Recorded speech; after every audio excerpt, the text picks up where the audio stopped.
আসসালামু আলাইকুম। আশা করি সকলেই ভালো আছেন। আলহামদুলিল্লাহ। আপনাদের দোয়ায় আমিও বেশ ভালো আছি। আজকে শুরু করতে যাচ্ছি আমরা লেকচার 1। আজকের আলোচ্য টপিক হচ্ছে বেসিক গ্রামার। আজকের আলোচনাটি বেশ কিছু দৃষ্টিকোণ থেকে খুবই গুরুত্বপূর্ণ।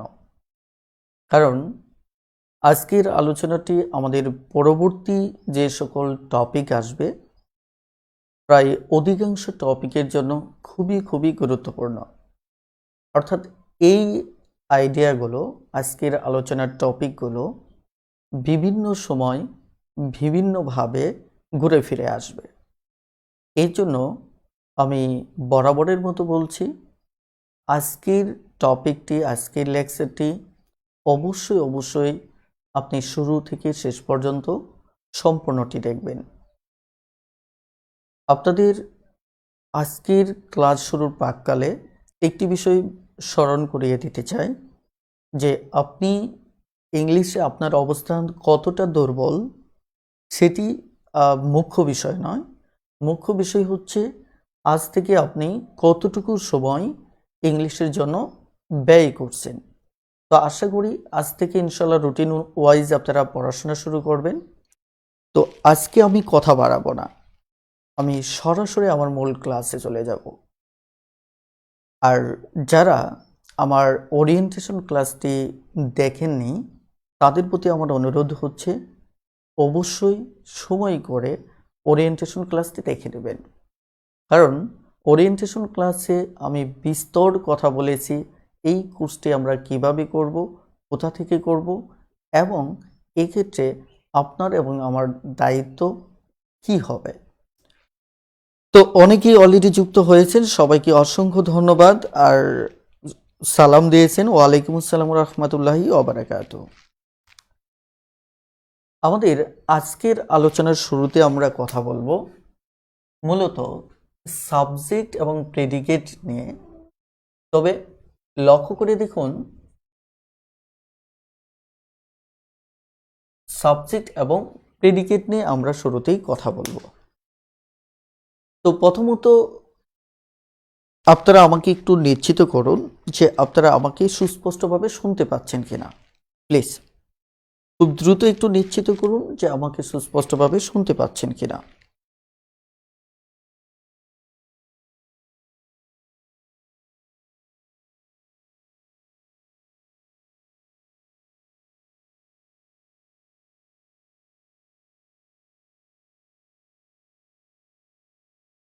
গুড। আর সম্ভবত লেখাটা আরেকটু নিচুতে লিখলে আপনাদের জন্য সুবিধা হবে দেখতে।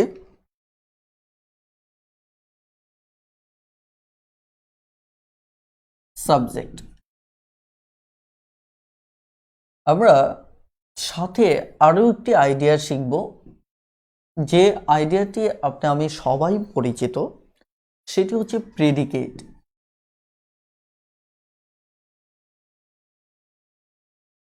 আমরা যদি একটি সেন্টেন্সের বিষয়ে কথা বলি তাহলে সবসময় এই দুটি ধারণা মেলে আমাদের একটি সেন্টেন্স হয়ে থাকে।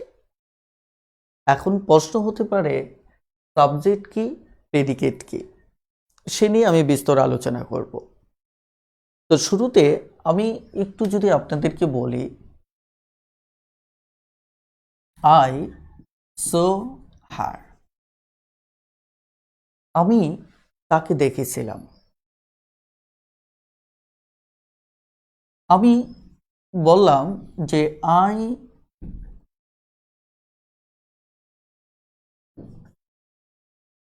করিম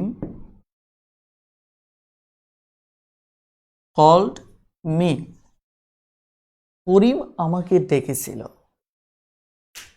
এই জায়গায় আমরা যদি লক্ষ্য করি, আপনারা জানেন যে এটি হচ্ছে আমার সাবজেক্ট, এখানে করিম হচ্ছে আমার সাবজেক্ট।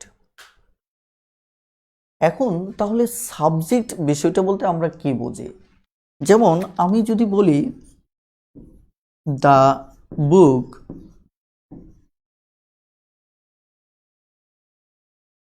হ্যাজ বিন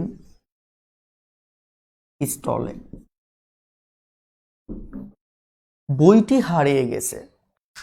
তাহলে এখানে আমরা দেখতে পাচ্ছি দ্য বুক হচ্ছে আমার সাবজেক্ট। আমরা সাবজেক্টের বিষয়ে সাবজেক্টের বাংলা হিসেবে জানি কর্তা। আসলে সাবজেক্টের আমরা মূলত যদি ডেফিনেশন খেয়াল করে দেখি, দেখুন এই যে বাক্যটা রয়েছে আই সো হার, এখানে আইকে আমরা সাবজেক্ট বলতেছি, কোনো ধরনের ডেফিনেশন ছাড়াই আমরা ধরে নিচ্ছি যে ভার্বের পূর্বে মূলত সাবজেক্ট বসে। এই স্বভাবগত জায়গা থেকে আমরা বলছি আই সাবজেক্ট। একইভাবে করিম সাবজেক্ট এবং দ্য বুক সাবজেক্ট।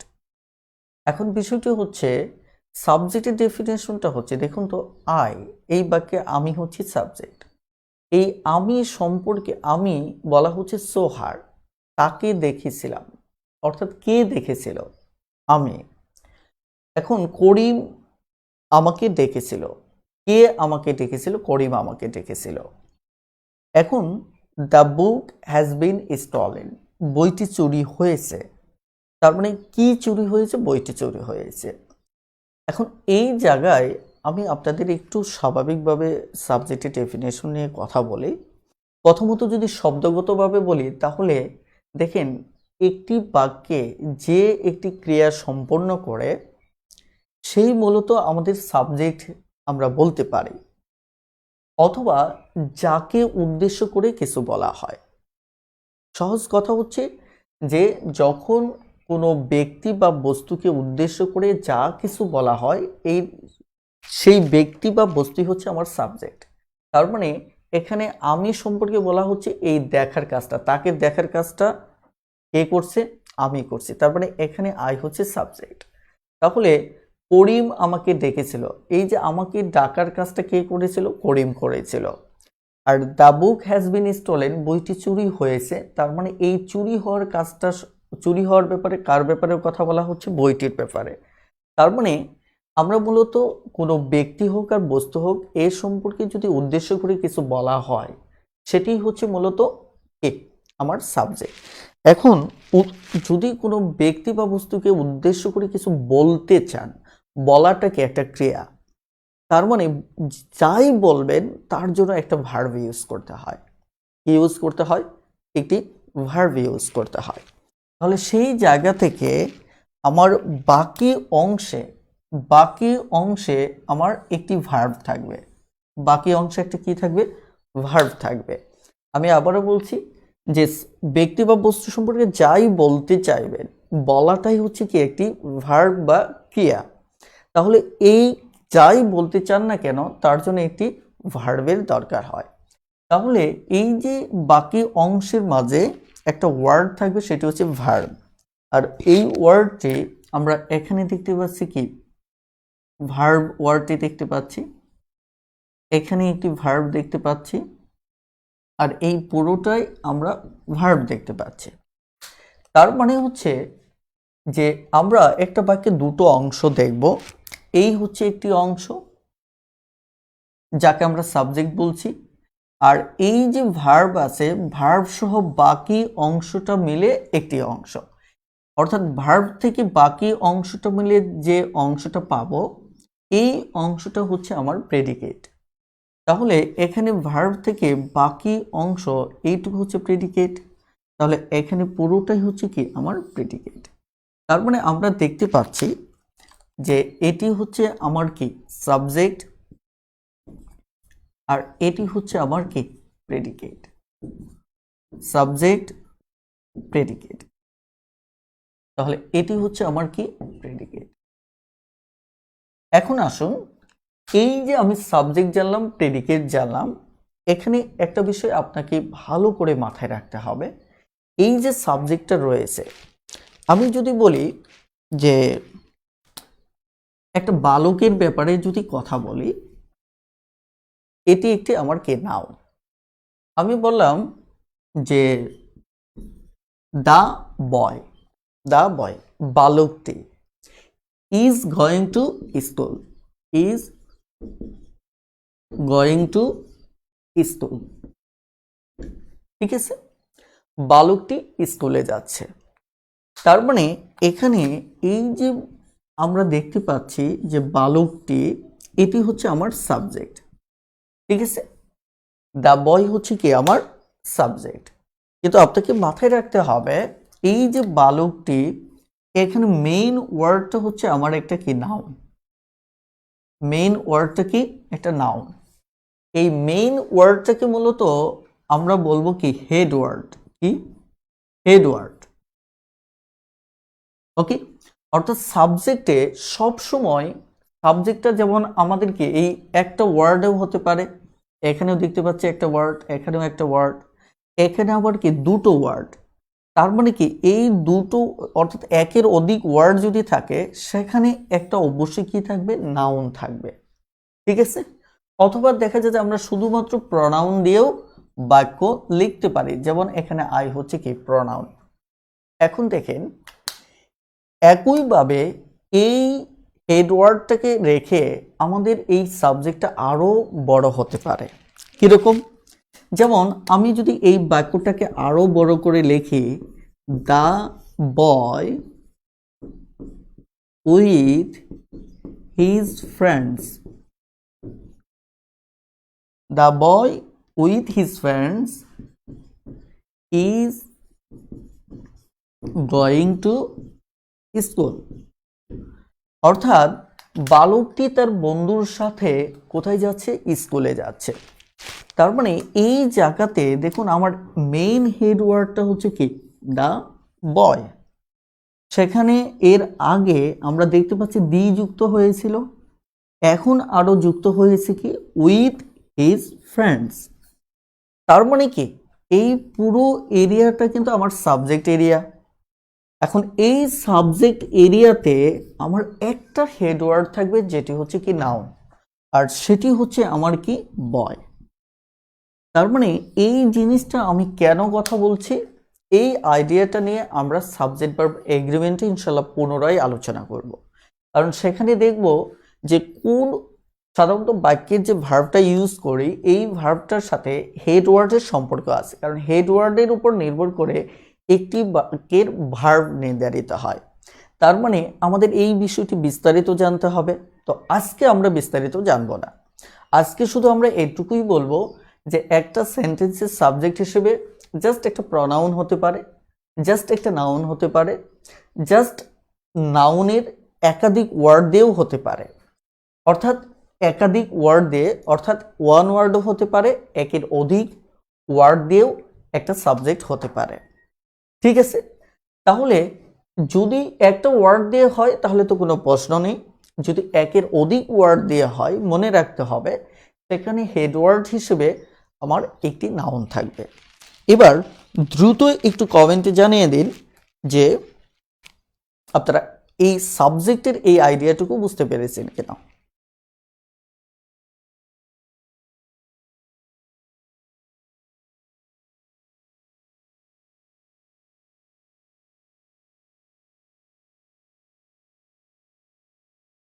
আপনাদের কমেন্ট খুবই খুবই গুরুত্বপূর্ণ, সঙ্গত কারণে আমি যখনই জিজ্ঞেস করব আপনারা কমেন্ট করতে থাকবেন। আপনাদের রেসপন্স আইডিয়াটা মনে আছে তো? আমি আবারও লিখে দিচ্ছি, যদি বুঝতে পারেন ওয়াই, যদি বুঝতে না পারেন তাহলে হচ্ছে নো, আর যদি মনে করেন রিপিট করতে হবে তাহলে আর।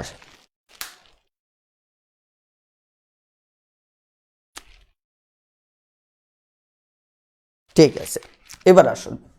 তাহলে এখান থেকে আমরা আরেকটি বিষয় বুঝতে পারলাম যে ভার্ব সহ বাকি অংশটা প্রেডিকেট। তার মানে কি ভার্ব ব্যতীত যে ভার্বের পূর্বের যে সাধারণ ভাবের অবস্থান দেখতে পাচ্ছি এ হচ্ছে মূলত আমাদের কি সাবজেক্ট। ওকে, এবার আসুন আমাদের প্রেডিকেট আইডিয়াটা নিয়ে একটু কথা বলি।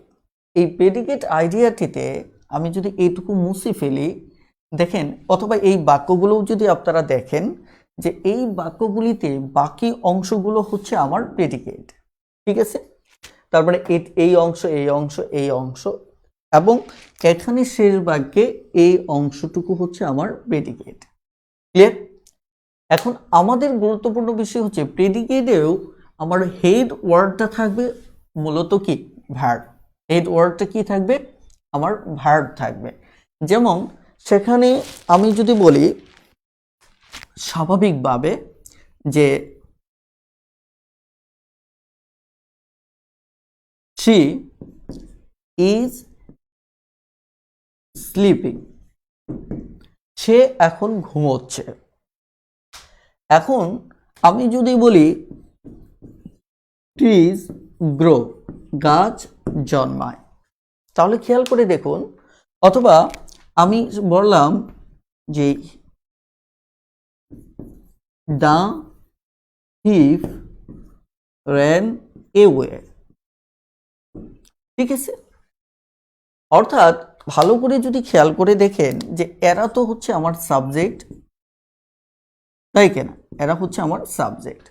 বাট আমি বলেছিলাম যে যখন বাকি অংশটুকু হচ্ছে আমার কি প্রেডিকেট, তো বাকি অংশটা যদি প্রেডিকেট হয় সেই ক্ষেত্রে হেড ওয়ার্ড থাকবে সবসময়। হেড ওয়ার্ড যেটা থাকবে, যেটা মূল ওয়ার্ড, সেটি অবশ্যই ওই অংশে একটা ভার্ব থাকতে হবে। ওই অংশে কি থাকতে হবে? একটা ভার্ব থাকতে হবে। আর প্রেডিকেট অংশের মেইন ওয়ার্ডটাই হচ্ছে, হেড ওয়ার্ডটি হচ্ছে আমার কি ভার্ব। তাহলে এই যে যেমন ট্রিজ গ্রো, এটি শুধুমাত্র একটা ওয়ার্ড ইউজ করেছি প্রেডিকেট অংশে, আর সেই ওয়ার্ডটি হচ্ছে আমার কি ভার্ব। এখন এই ভার্ব ব্যতীতও আমরা যখন একটা প্রেডিকেট অংশ লিখব, সেখানে আমাদের কি কি থাকতে পারে? ধরুন প্রথমত ধরে নিলাম যে প্রেডিকেট অংশে মেইনলি থাকবে আমার কি একটা ভার্ব। শুধু কি মাত্র ভার্ব থাকতে পারে? না, এরপর একটা যেমন ভার্ব প্লাস অবজেক্ট হতে পারে, আমার ভার্ব প্লাস কমপ্লিমেন্ট হতে পারে, ঠিক আছে?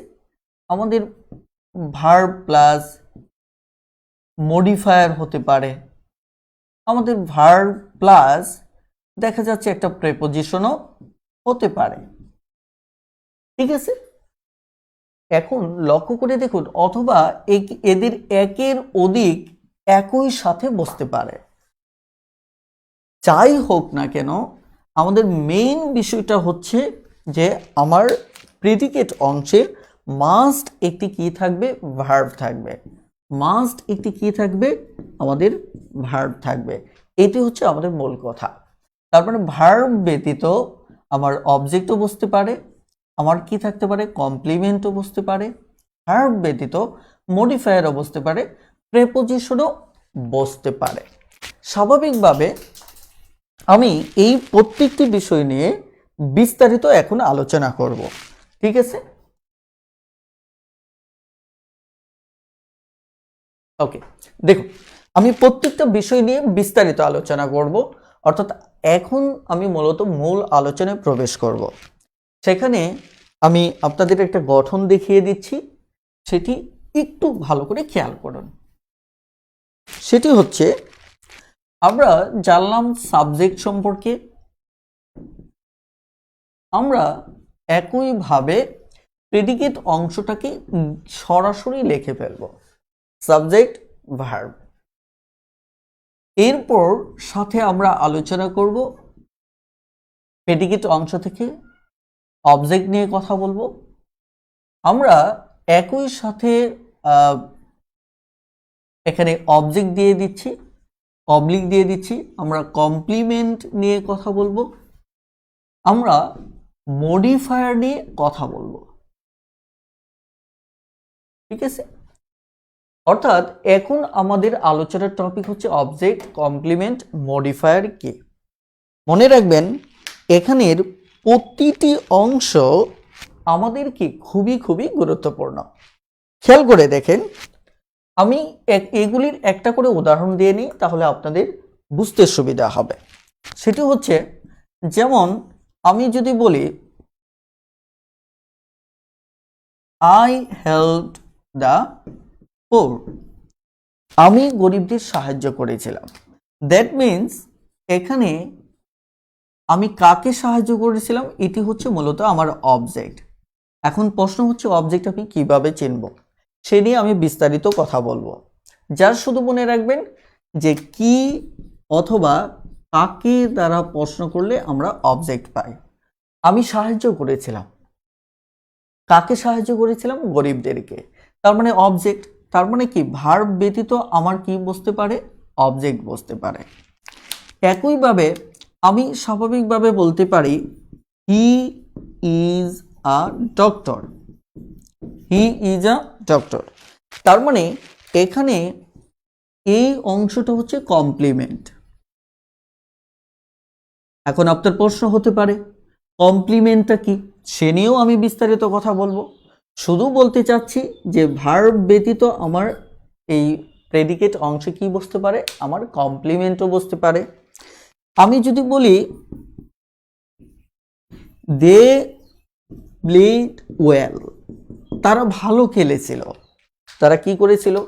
ভালো খেলেছিল। তাহলে এই প্রেডিকেট অংশে ভার্ব আছে এবং আমাদের কি আছে? আমাদের অ্যাডভার্ব রয়েছে। ঠিক আছে, কি রয়েছে? একই সাথে আমার অ্যাডভার্ব রয়েছে।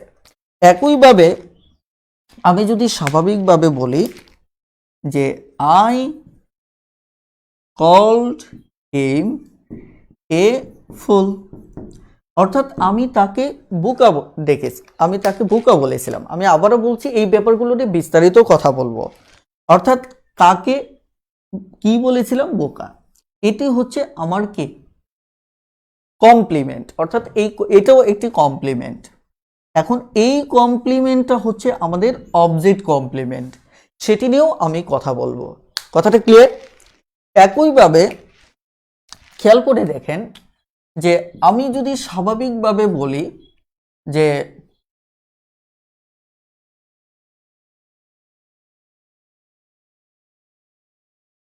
ইয়েস্টারডে, তাহলে আমাদের এখানে এই ইয়েস্টারডে হচ্ছে মূলত মডিফায়ার।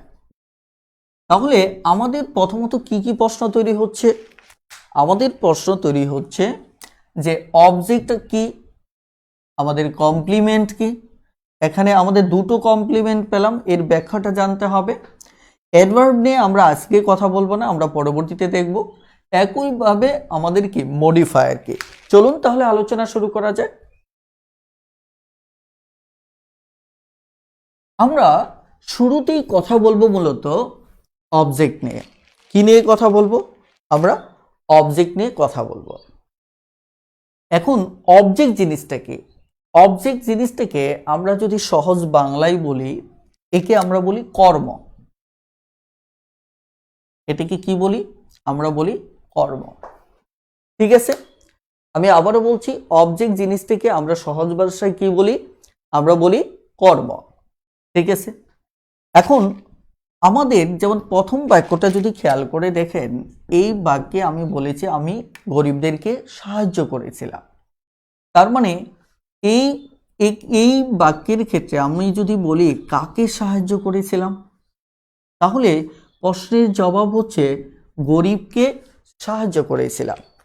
তার মানে আমরা এখান থেকে একটা জিনিস বুঝতে পারতেছি, সেটি হচ্ছে যে অবজেক্ট বের করার জন্য আমি কাকে দ্বারা প্রশ্ন করতে পারি। কি করতে পারি? আমি কাকে দ্বারা প্রশ্ন করতে পারি। ক্লিয়ার? এবার খেয়াল করেন, একইভাবে আমি যদি বলি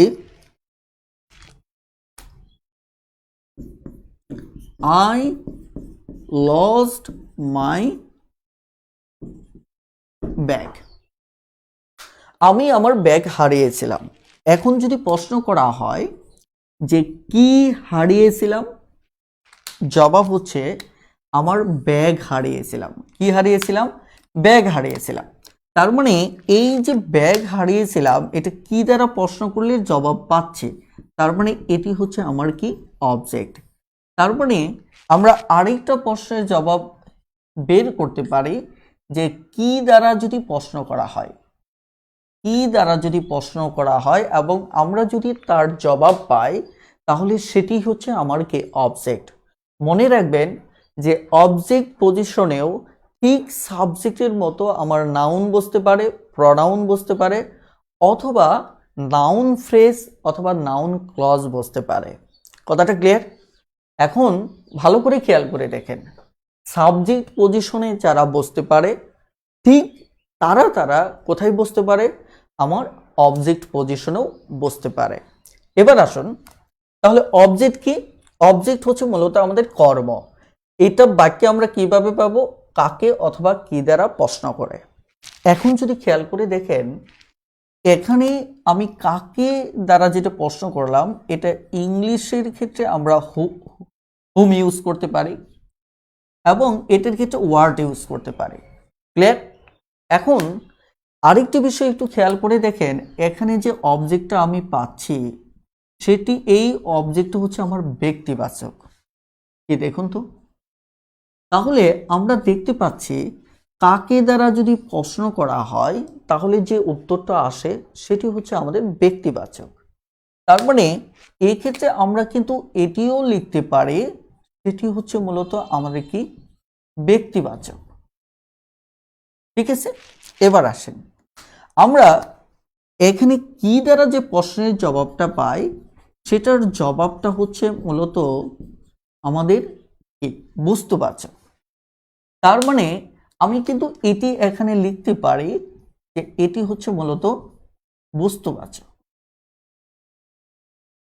ঠিক আছে, এবার আসুন আমরা আরো কিছু উদাহরণ দেখব এবং আমরা এখান থেকে অবজেক্ট সম্পর্কে আরো একটি আইডিয়া নেব। তার পূর্বে ছোট্ট একটা বিষয় একটু খেয়াল করার চেষ্টা করেন। এই যে আমি দুটো বাক্য লিখেছি, এই দুটো বাক্যের অবজেক্ট কয়টা? এই দুটো বাক্যের অবজেক্ট হচ্ছে মাত্র একটা, দ্য পোর্ট মাই ব্যাগ। খেয়াল করো, এখন আমাদের অনেক সময় আমরা যদি আরো একটি বাক্য লিখি স্বাভাবিকভাবে,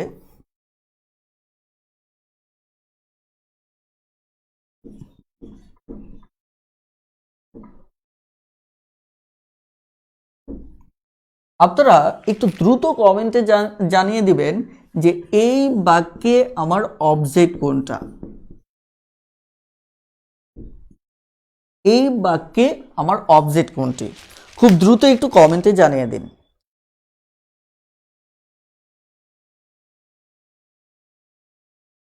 খুব দ্রুত একটু কমেন্টে জানিয়ে দিন যে এই বাক্যের অবজেক্ট কোনটা।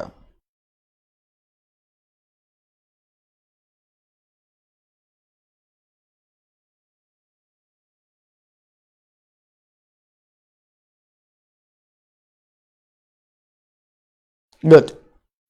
আমাদের এই বাক্যের কোনো অবজেক্ট নেই। এই বাক্যে আমরা অনেকেই মনে করি যে ভার্ব এর পর যা থাকবে, ভার্ব এর পর যা থাকবে তাই অবজেক্ট, এটা অনেক সময় আমরা মনে করি। কিন্তু মনে রাখবেন এটি একটি ভুল ধারণা। এটি একটি কি?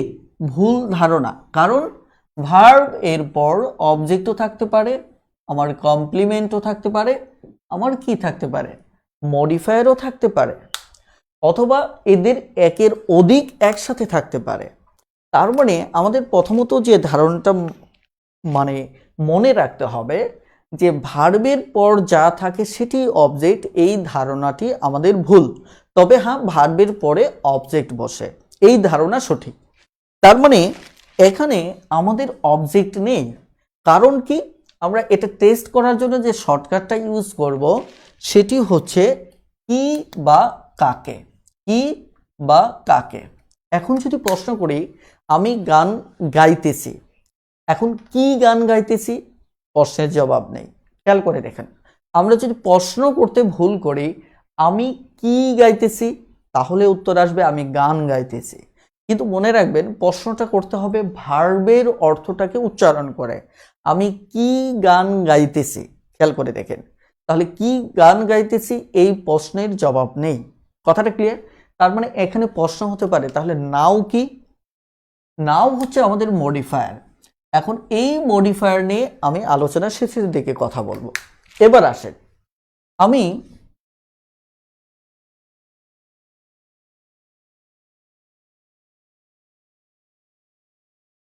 আমি আপনাদেরকে বললাম যে আই টিচ ইউ ইংলিশ। আমি আপনাদেরকে ইংরেজি পড়াই। ভালো করে খেয়াল করেন, আমি আপনাদেরকে ইংরেজি পড়াই। এখন এই যে বাক্যটা, এই বাক্যে কয়টি অবজেক্ট আমরা দেখতে পাচ্ছি? প্রথমত হচ্ছে আমি পড়াই, কাকে পড়াই? আপনাদেরকে। তারপর এটি একটি অবজেক্ট। এখন দ্বিতীয় প্রশ্ন হচ্ছে আমি কি পড়াই? ইংলিশ পড়াই। তার মানে এটি একটি অবজেক্ট। তাহলে একটা জিনিস খেয়াল করে দেখেন, এই যে অবজেক্ট যেটা বস্তুবাচক, বস্তুবাচক অবজেক্টে সরাসরি বস্তুও হয়, অথবা যাদের আমরা সরাসরি দেখতে পাই না তারাও আমরা বস্তুর কাতারে ফেলবো, তাহলে বুঝতে সুবিধা হবে। তাহলে খেয়াল করে দেখেন এই জায়গায়, তাহলে এটি হচ্ছে আমার ব্যক্তিবাচক, এটি হচ্ছে আমার ব্যক্তিবাচক। আপনারা একটা জিনিস খেয়াল করেছেন যে পূর্বের বাক্য দুটোতে আমার একটা ব্যক্তিবাচক ছিল, একটা বস্তুবাচক ছিল, আবার এই বাক্যটিতে আমার কোনো অবজেক্ট নেই। তার মানে আমাদের এমন কিছু ভার্ব রয়েছে যাদের অবজেক্ট থাকতেও পারে, নাও থাকতে পারে। যদি থাকে সেক্ষেত্রে একটাও থাকতে পারে, দুটোও থাকতে পারে, অথবা যদি না থাকে একটাও থাকবে না। এবার খেয়াল করেন, তাহলে এই বাক্যে আমরা দুটো অবজেক্ট একসাথে পাচ্ছি। এই ক্ষেত্রে অবজেক্টের আমরা একটা নামকরণ করব। যখন দুটো অবজেক্ট আমার একসাথে থাকবে তখন এই দুটো অবজেক্টের ব্যক্তিবাচক অবজেক্টটিকে আমরা বলবো ইনডিরেক্ট। কি বলবো? ইনডিরেক্ট অবজেক্ট বলবো। আর বস্তুবাচক অবজেক্টটিকে আমরা বলবো ডিরেক্ট অবজেক্ট। তাহলে অবজেক্ট আমরা দুই টাইপের পাচ্ছি, ইনডিরেক্ট অবজেক্ট এবং ডিরেক্ট অবজেক্ট। তাহলে এই আইডিয়াটা কিন্তু আমরা এখানে দাঁড় করাতেই পারি। তাহলে ইনডিরেক্ট অবজেক্ট আর এটি হচ্ছে আমার কি ডিরেক্ট অবজেক্ট। ঠিক আছে, ওকে। তাহলে আমরা দুটো আইডিয়াই কিন্তু ভালো করে বুঝে ফেললাম যে আমার অবজেক্ট কি দুটো থাকতে পারে, ইনডিরেক্ট এবং ডিরেক্ট। এখন এই ক্ষেত্রে একটা জিনিস লক্ষ্য করুন, এই যে বাক্যটাকে, এই বাক্যটাকে আমি এভাবে লিখতে পারি। কিভাবে? I teach English to you. অর্থাৎ আমি ইংলিশ শেখাই তাদেরকে, তোমাদেরকে। অর্থাৎ এখানে আমরা দেখতে পাচ্ছি যেটি, সেটি হচ্ছে যে এবার ইংলিশ অবজেক্টটি আমাদের সামনে চলে আসছে, যেটি আমরা বলেছিলাম কি ডিরেক্ট অবজেক্ট, তাই কিনা?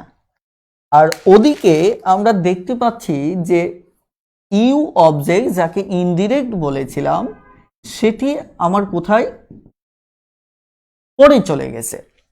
তার মানে এখান থেকে আমরা কি দেখতে পাচ্ছি? এখান থেকে আমরা দেখতে পাচ্ছি যে আমাদের অবজেক্ট বসার স্বাভাবিক যে ক্রমটা, সেটি হচ্ছে প্রথমে ইনডিরেক্ট বসবে, তারপর ডিরেক্ট বসবে। আবার এর ব্যতিক্রমও হতে পারে যে ডিরেক্ট আগে বসতে পারে, ইনডিরেক্ট পরে বসতে পারে।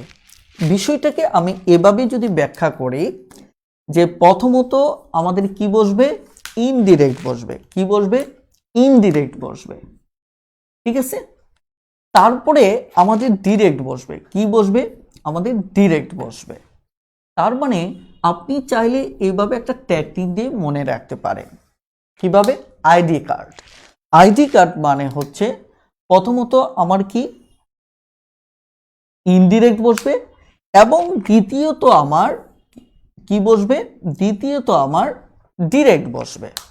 তার মানে এভাবে চাইলে আপনি কি করতে পারেন? মনে রাখতে পারেন।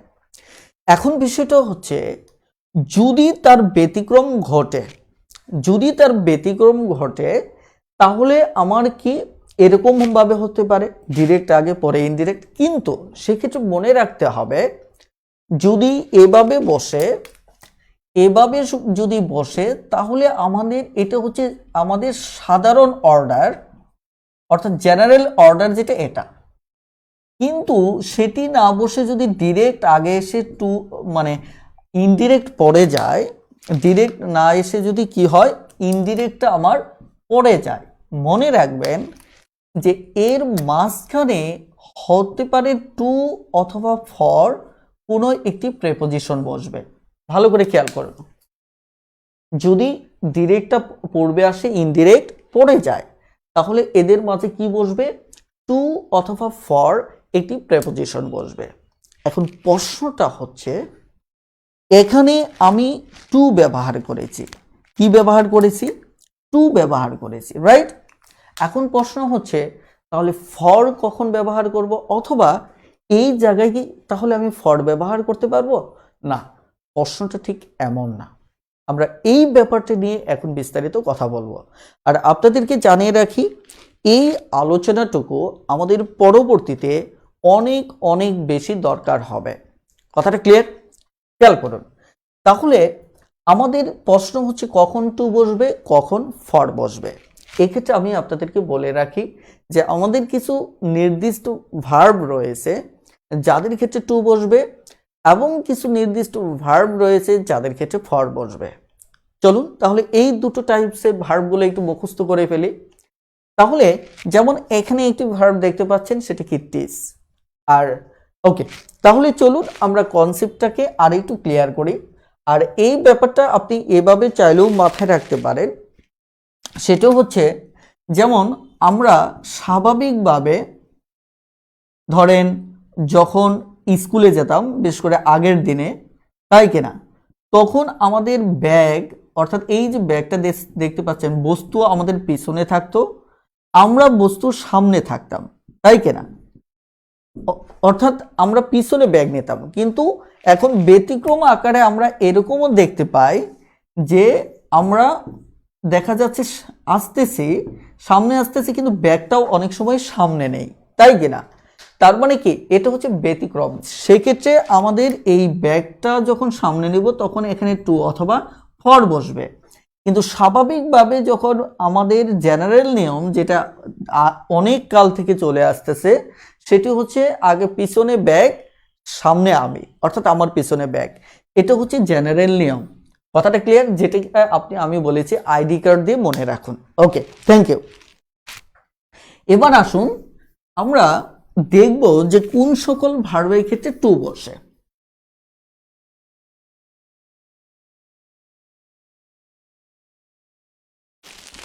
আসুন, খুবই খুবই গুরুত্বপূর্ণ যে ডাবল অবজেক্টের ক্ষেত্রে এটা মনে রাখবেন। অবজেক্টের ক্ষেত্রে যখন আমার কি বসবে, যাদের ক্ষেত্রে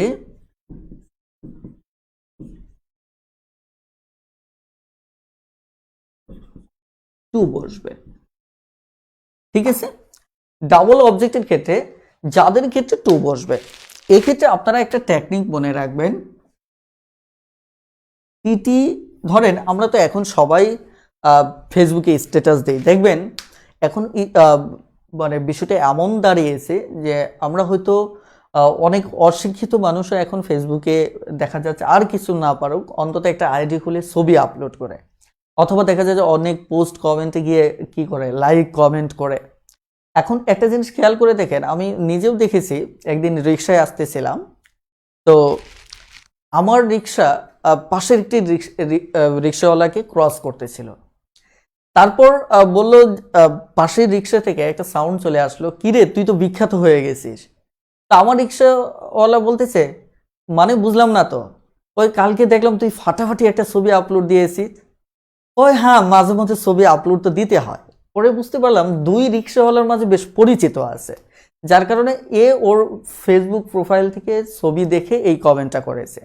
তার মানে আমরা এরকম একটা আইডিয়াকে সামনে রেখে কিন্তু আমরা একটা টেকনিক দাঁড় করাতে পারি। যে ধরে নিচ্ছে টিটি একজন ব্যক্তি, যিনি লিখলেন, এগুলো বইতে পাবেন আপনি। হ্যাঁ, আমার বইটা মানে হচ্ছে আমার দীর্ঘদিনের পড়ানোর যে নোট, একটা নোটের ভার্সন মাত্র। ওকে, যে উনি হয়তো বলতেছেন জিপি মানেই কি লস। আমি এটা আসলে কোনো প্রতিষ্ঠানকে খাটো করতেছি না, জাস্ট টেকনিকের খাতিরে আমি প্রতিষ্ঠানটাকে এখানে এনেছি, যে জিপি মানি লস।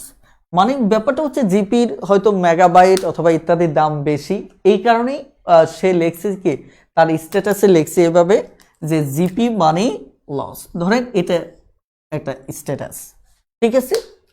তার মানে এই ক্ষেত্রে টি দিয়ে শুরু করেছি না, এখানে একটু মনে রাখবেন যে টি দিয়ে শুরু করেছি মানে এদের ক্ষেত্রে টু বসবে। এগুলো দ্বারা যে ভার্ব আসবে সেগুলো ডাবল অবজেক্ট নেবে, এবং যদি আপনার অর্ডার চেঞ্জ করেন তাহলে কি বসবে, টু বসবে। কথাটা ক্লিয়ার? এবার আসুন এই ভার্বগুলোর একটা ব্যাখ্যা জেনে নেওয়া যাক, ঠিক আছে। যেমন টিতে টেল, এই টিতে টিচ, যেটা আমি একটু আগেই ইউজ করেছিলাম। এখন এই জায়গায় এই রাইট, এটা মানে যিনি লিখলেন, ঠিক আছে, অর্থাৎ লেখাটা আমি একটু বাংলায় লিখেছি, ওকে। তাহলে এখানে এটি হচ্ছে আমার কি গিভ, এইটি হচ্ছে আমার প্রমিস, ওকে। ল্যান্ড, এলেতে আমার হচ্ছে কি ল্যান্ড, তারপর অফার, সেন্ড, শো। আমি অন্য একটা কালার দিয়ে ইউজ করি, অনেকগুলি শব্দ হয়ে গেছে। অফার, সেন্ড, শো, ঠিক আছে। এই ভার্বগুলোর ক্ষেত্রে আমার যদি জেনারেল অর্ডারটার ব্যত্যয় ঘটায় তাহলে এখানে কি বসবে, টু বসবে। তাহলে টু বসবে, মনে রাখার উপায় কি, এই টি দিয়ে যে টেকনিক শুরু হবে সেটা টু বসবে, টি দিয়ে যে টেকনিক শুরু হবে সেটা টু বসবে। কথাটা ক্লিয়ার? এইটুকু মনে রাখলেই হবে। যেমন আমি যদি বলি সালমা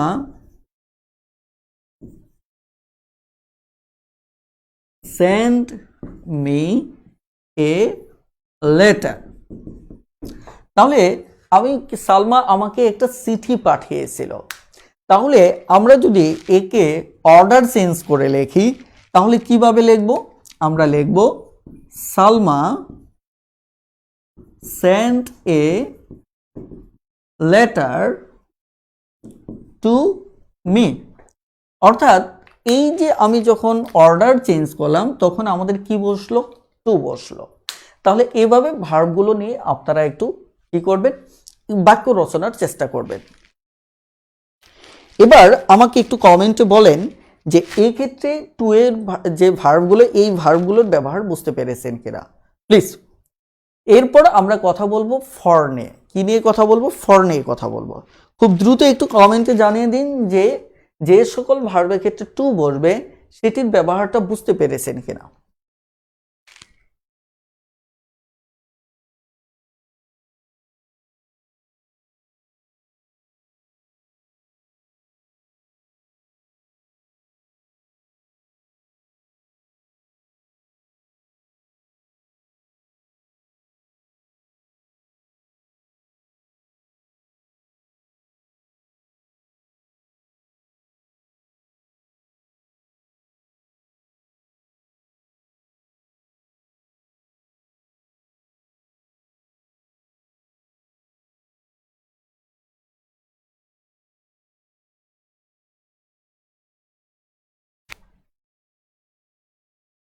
দেখুন এখানে লস মানে ল্যান্ড, ওতে অফার, এসেতে সেন্ড, এসেতে শো, ঠিক আছে। এখানে পাশে এটা পুরো ব্যাখ্যা করে দেওয়া হয়েছে, আপনারা একটু নোট করে নেবেন দয়া করে, ঠিক আছে। ওকে, ঠিক আছে। এবার আমরা দেখব ডাবল অবজেক্টের ক্ষেত্রে যাদের ক্ষেত্রে ফর বসে।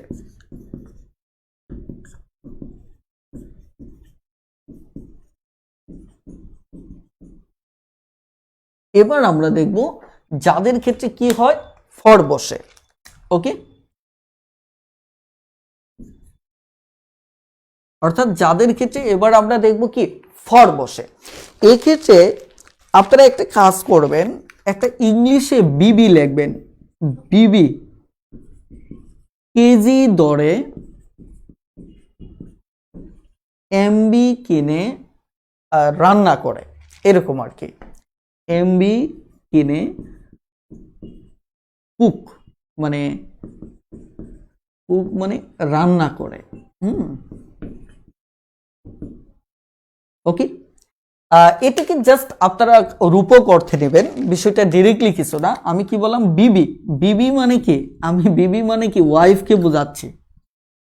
বিবি, বিবি কেজি ধরে এমবি কিনে কুক করে, মানে রান্না করে। আসলে আমি বোঝাতে চাচ্ছি যে এখনকার আমরা অধিকাংশ সময় বাসায় কাজ থাকে না, সব সময় কি ইউটিউব ফেসবুকে পড়ে থাকি, অর্থাৎ ইচ্ছে মতো কি যখন যা লাগতেছে, যে আমরা মূলত এখন কাপড় চোপড় খাওয়া দাওয়ার ইনভেস্টের পরিবর্তে দেখা যায় সবসময় কি এই ক্ষেত্রে অনলাইন ইনভেস্ট করি।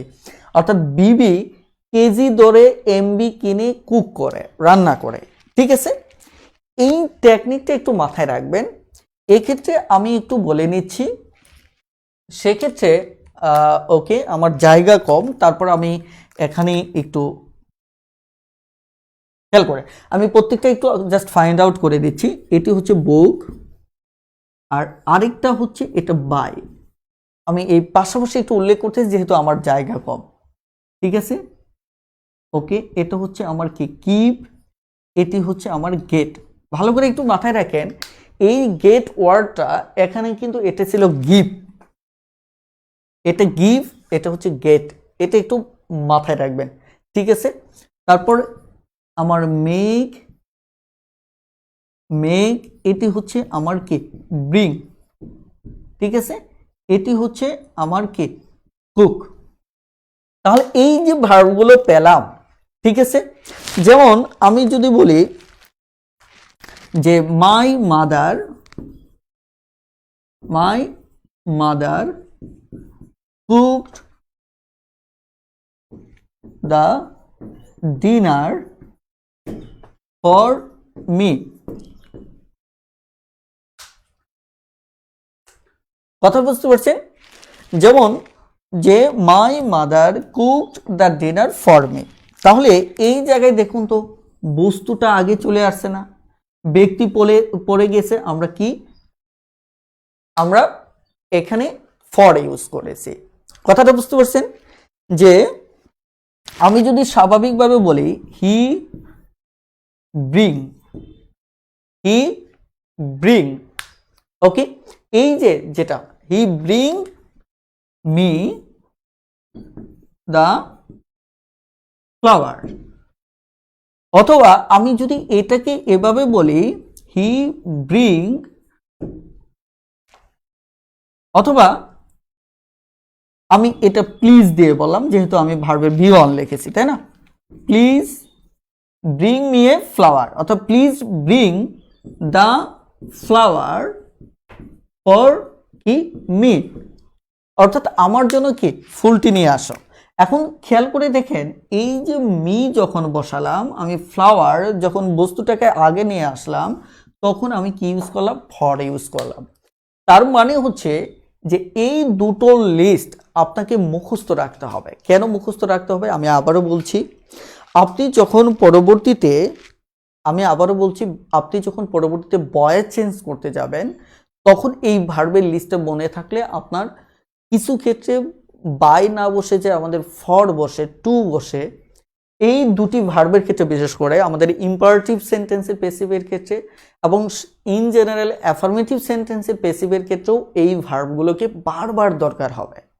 এই কারণে আপনার যদি এটি মুখস্থ না থাকে তাহলে কিন্তু আপনি ভয়েস চেঞ্জের নিয়ম শেখার পরেও আপনি ভয়েস চেঞ্জ করতে পারবেন না। এই কারণে আমি বলছি যে আপনাকে অবশ্যই অবশ্যই এগুলি কি করতে হবে, মাথায় রাখতে হবে, মুখস্থ রাখতে হবে। অর্থাৎ আমার লেকচার থেকে আপনাকে একটা বিষয় বুঝতে হবে, কোনটা মাথায় রাখতে হবে, মুখস্থ রাখতে হবে, আর কোনটা শুধু বুঝলেও হবে। কথাটা ক্লিয়ার? এবার একটু কমেন্টে আপনাদের রেসপন্সটা জানিয়ে দিন যে বুঝতে পেরেছেন কিনা, প্লিজ খুব দ্রুত কমেন্টে জানিয়ে দিন যে বুঝতে পেরেছেন কিনা।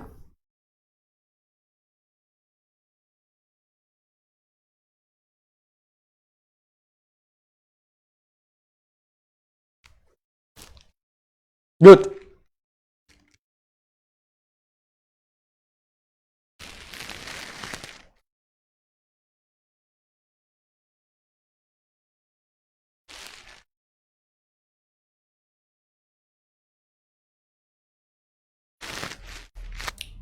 এবার তাহলে এদেরকে আমি মুছে ফেলবো। এবার আমার অবজেক্টের কাজটা শেষ। এবার গুরুত্বপূর্ণ একটা বিষয় নিয়ে আমি আলোচনা করব, সেটি হচ্ছে কমপ্লিমেন্ট। আমি শুধু এইটুকু মুছে ফেলতেছি, প্রশ্নগুলো থাক। এবার আমার আলোচনা হচ্ছে কমপ্লিমেন্ট। ঠিক আছে, দেখেন কমপ্লিমেন্ট কি জিনিসটা, কমপ্লিমেন্ট বিষয়টা কি। প্রথমত দেখেন, কমপ্লিমেন্ট হচ্ছে আমার কমপ্লিমেন্ট, এটা সাবজেক্ট মানে কমপ্লিমেন্ট অফ সাবজেক্টও হতে পারে, অবজেক্টেরও হতে পারে।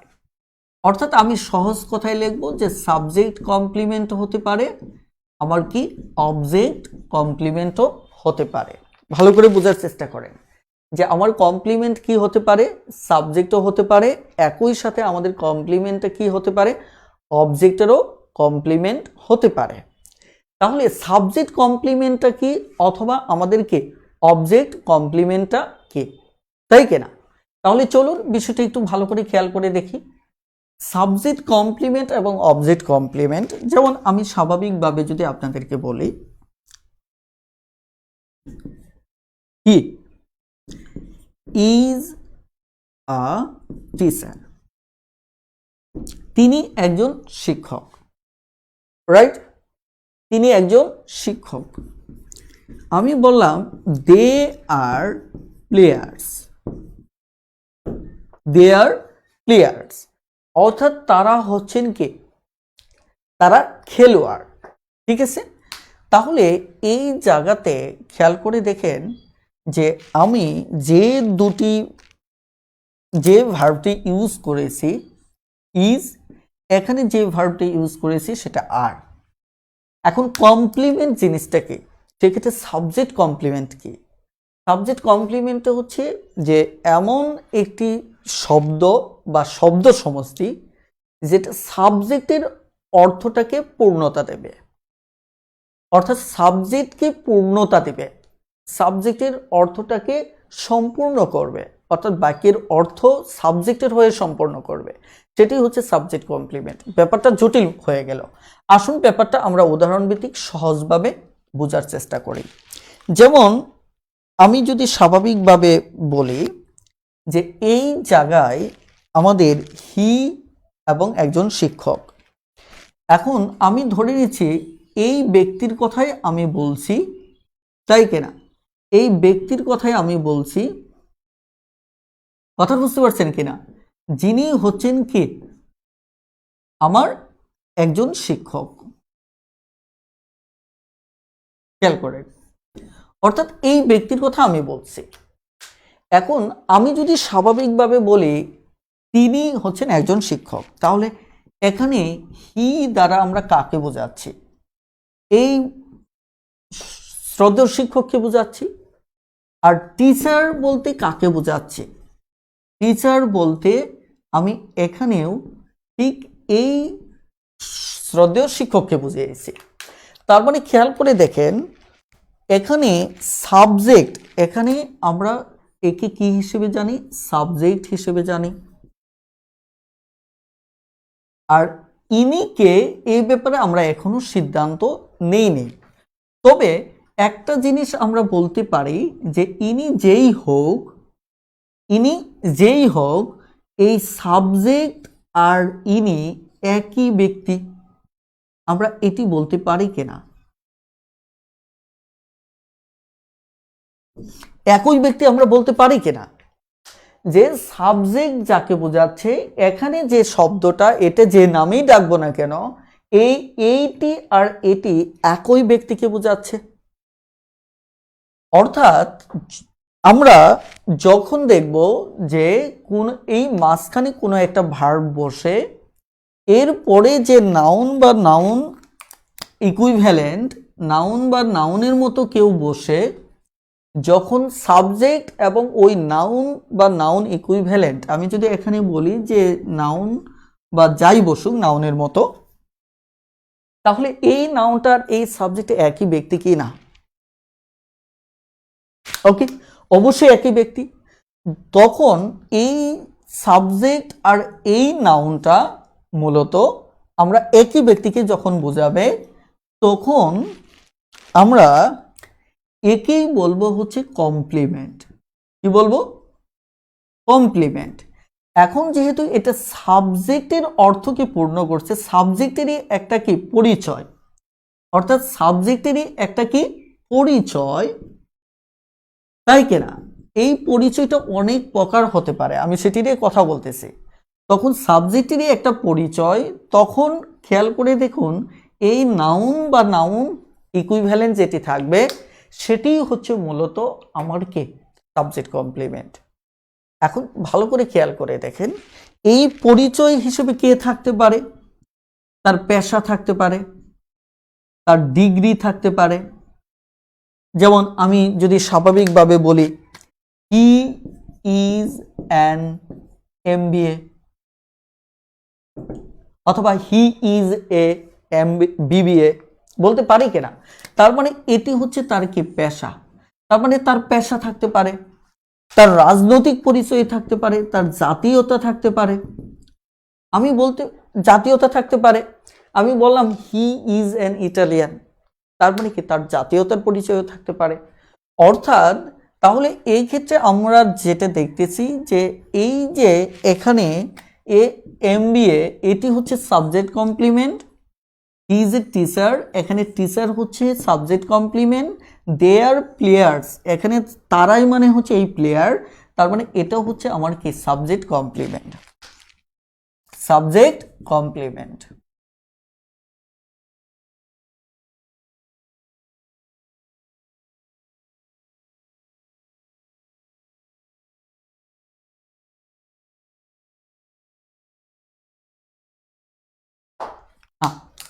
এখন এইটুকু আপনারা বুঝতে পেরেছেন কিনা?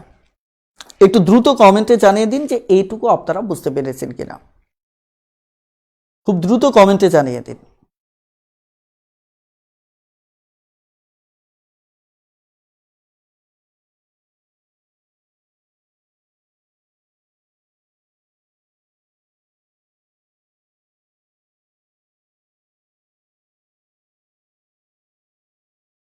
ওকে, এবার আরেকটি আইডিয়া বলি। এখানে কি তাহলে সাবজেক্ট কমপ্লিমেন্ট হিসেবে শুধু নাউনই বসবে? না, আমাদের এখানে সাবজেক্ট কমপ্লিমেন্ট হিসেবে আমার কি বসতে পারে? অ্যাডজেক্টিভও বসতে পারে। কি বসতে পারে? অ্যাডজেক্টিভও বসতে পারে। কারণ এই একটু খেয়াল করে দেখুন, আমি যদি বলি যে the book is interesting, the book is interesting, এখন বলুন তো এই ইন্টারেস্টিং যে ওয়ার্ডটা এটা কাকে মডিফাই করেছে? আমি যদি এখানে একটা বই আঁকি স্বাভাবিকভাবে, যদি আমি স্বাভাবিকভাবে বই আঁকি, তাই কিনা? স্বাভাবিকভাবে যদি আমি কি করি একটা বই আঁকি, তাহলে এখানে বলছি বইটি হচ্ছে কি ইন্টারেস্টিং, মজার, তাহলে এটি হচ্ছে সেই বই। তাহলে এটি যদি বই হয় তাহলে ইন্টারেস্টিংটা কোনটা? নিশ্চয়ই ইন্টারেস্টিং হচ্ছে এই বইয়ের পড়াটা। তার মানে যখন কোনো নাউনকে কোনো ওয়ার্ড মডিফাই করে তাকে আমরা কি বলি? অ্যাডজেক্টিভ বলি। তাকে আমরা কি বলি? অ্যাডজেক্টিভ বলি। তার মানে সেই জায়গা থেকে বুক এর অ্যাডজেক্টিভ হচ্ছে ইন্টারেস্টিং।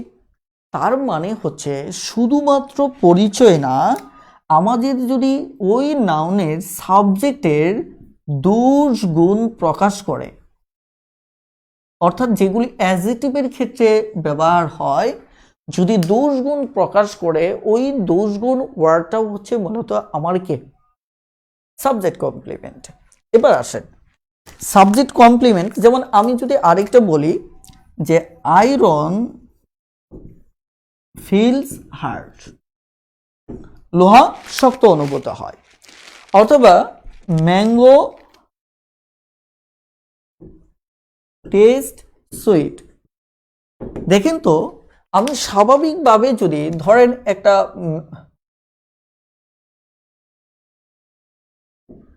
একটা যদি আমি ম্যাঙ্গো আঁকি, খেয়াল করে দেখে আমি বলছি যে ম্যাঙ্গো, এই ম্যাঙ্গোটা হচ্ছে মিষ্টি লাগে, তাহলে আমি যদি এটাকে ম্যাঙ্গো বলি তাহলে সুইট ওয়ার্ডটা কাকে নির্দেশ করতেছে? সুইট একেই নির্দেশ করতেছে। তার মানে কি এই সুইট ওয়ার্ডটা ম্যাঙ্গোকে মডিফাই করতেছে, তার মানে এটিও হচ্ছে কি আমার অ্যাডজেক্টিভ, এটিও হচ্ছে আমার কি অ্যাডজেক্টিভ। তার মানে হচ্ছে খেয়াল করে দেখুন যে এই সুইট ওয়ার্ডটা ম্যাঙ্গোকে নির্দেশ করতেছে, লোহা শক্ত অনুভূত হয়, এই শক্ত অ্যাডজেক্টিভটা কার? লোহার। অর্থাৎ লোহার একটি বৈশিষ্ট্য কি এটি শক্ত। তার মানে খেয়াল করে দেখুন যে আমাদের কোনো ভার্বের পরে কোনো অ্যাডজেক্টিভ যদি ওই সাবজেক্টকেই মডিফাই করে তাহলে এই অ্যাডজেক্টিভগুলো আমাদের কি সাবজেক্ট কমপ্লিমেন্ট। তার মানে এখানে আমি যে ভার্বগুলো ইউজ করেছি ভালো করে খেয়াল করে দেখেন, এই ভার্বগুলোর মাঝে সবচেয়ে ভালো একটা লিস্ট যদি আপনি খেয়াল করেন সেটা হচ্ছে, যেমন এখানে আমি ব্যবহার করেছি বি ভার্ব, দেখেন অ্যামেজার, তাই কিনা? তারপর এখানে ইউজ করছি ফিল, এখানে ইউজ করছি কি টেস্ট, এরকম দেখা যাচ্ছে বিকাম আছে, আরো অনেক ভার্ব আছে, তাই কিনা? এই যে ভার্বগুলো, এই ভার্বগুলো যদি আপনার মুখস্থ থাকে তাহলে আপনি সাবজেক্ট কমপ্লিমেন্ট অটো বের করে নিতে পারবেন। কেন? কারণ খেয়াল করে দেখেন এরা হচ্ছে লিঙ্কিং ভার্ব, আর লিঙ্কিং ভার্বের কাজই হচ্ছে হয়তো কোনো নাউনকে সাবজেক্টের পরিচয় হিসেবে তার পাশে বসানো, অথবা কোনো অ্যাডজেক্টিভকে তার দুর্গুণ প্রকাশের জন্য ভার্বের পরে জায়গা দেওয়া। এটি কাজ হচ্ছে কার?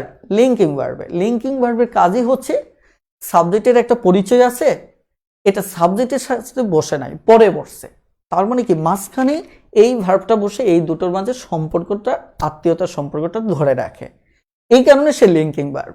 অথবা দেখা যায় সাবজেক্টের একটা বৈশিষ্ট্য আছে, দোষ গুণ আছে, এটাকে সে হারিয়ে যেতে দেয় না, মাঝখানে বসে দুজনের মাঝে সম্পর্কটা অটুট রাখে, তারপর এটাই হচ্ছে আমার লিঙ্কিং ভার্ব। তার মানে আমি যদি এটি একটু ভালো করে মুখস্থ রাখি তাহলেই হয়ে যাচ্ছে যে এই ভার্বগুলোর পর আমি সাবজেক্ট কমপ্লিমেন্ট পাবো। ঠিক আছে? আমরা কি জানি যে ভার্বের পর সাধারণত কি বসে? অ্যাডভার্ব বসে। যেমন আমি যদি আরো একটা উদাহরণ টানি, খেয়াল করে দেখেন ভার্বের পর মূলত আমাদের কি বসে? অ্যাডভার্ব বসে। এ নিয়ে আমি পরবর্তীতে কথা বলবো। যেমন আমি সম্ভবত এই টাইপের উদাহরণ আজকে ক্লাসের শুরুতে বলেছিলাম, হি প্লেড ওয়েল, কিন্তু দেখুন এখানে ওয়েলটা হচ্ছে কি অ্যাডভার্ব, ওয়েলটা হচ্ছে কি অ্যাডভার্ব, বাট আমাদের এই লিঙ্কিং ভার্বগুলোর পর যদি অ্যাডভার্ব না বসে আমার কি বসে? অ্যাডজেক্টিভ বসে। এটা প্রমাণ দেখুন, এই যে অ্যাডজেক্টিভ বসে। তার মানে কি জেনারেল ভার্বের সাথে লিঙ্কিং ভার্বের একটা মজার পার্থক্য রয়েছে।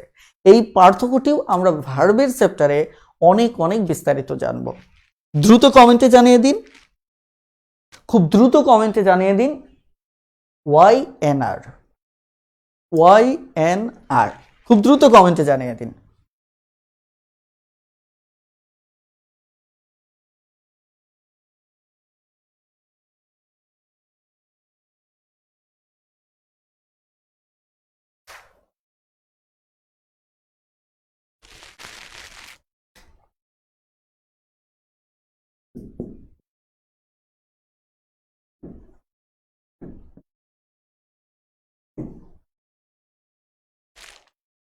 ওকে, দেখুন এখানে আমরা কি বলেছিলাম যে সাবজেক্ট কমপ্লিমেন্ট, শর্টকাট একটু মাথায় রাখেন, সাবজেক্ট কমপ্লিমেন্ট হবে এই লিঙ্কিং ভার্বের পরে যদি আমার নাউন থাকে। আমি আবারও বলছি, লিঙ্কিং ভার্বগুলোর পর যদি আমার কি থাকে? নাউন থাকে, তাহলে সেটি হবে নাউনের সাবজেক্টের পরিচয় প্রকাশ করবে, সেটিও সাবজেক্ট কমপ্লিমেন্ট। তার মানে ভার্বগুলি মুখস্থ রাখবেন। আর যদি অ্যাডজেক্টিভ থাকে তাহলে সেটিও কি সাবজেক্টের দোষগুণ প্রকাশ করবে। কথাটা ক্লিয়ার? ওই অ্যাডজেক্টিভটা হচ্ছে সাবজেক্ট কমপ্লিমেন্ট। আশা করি বুঝতে পেরেছেন। প্রয়োজনে ভিডিওটা আরো একবার দেখে নেবেন। এখানে খেয়াল করেন আমাদের দ্বিতীয় আইডিয়াটা হচ্ছে আমাদের কি অবজেক্ট কমপ্লিমেন্ট। দ্বিতীয় আইডিয়াটা কি? আমাদের অবজেক্ট কমপ্লিমেন্ট। চলুন অবজেক্ট কমপ্লিমেন্ট নিয়ে একটু কথা বলা যাক। আমরা জানি এখানে যে বাক্যটা আমি লিখেছি এই বাক্যটার যদি এই বাক্যটাকে আমি কি দ্বারা প্রশ্ন করি অথবা কাকে দ্বারা প্রশ্ন করি তাহলে এটার জবাব আসবে। আমি দেখেছিলাম কাকে। এখন যদি কি দ্বারা প্রশ্ন করি, কি দ্বারা যদি আমি প্রশ্ন করি তাহলে আমরা কি দেখেছিলাম? বোকা। তার মানে এখানে নিশ্চিত যে এটা দ্বারা প্রশ্ন করে এটা পাচ্ছি, এটা দ্বারা প্রশ্ন করে এটা পাচ্ছি। আমি আরো একটি সহজ বাক্য লিখি, কি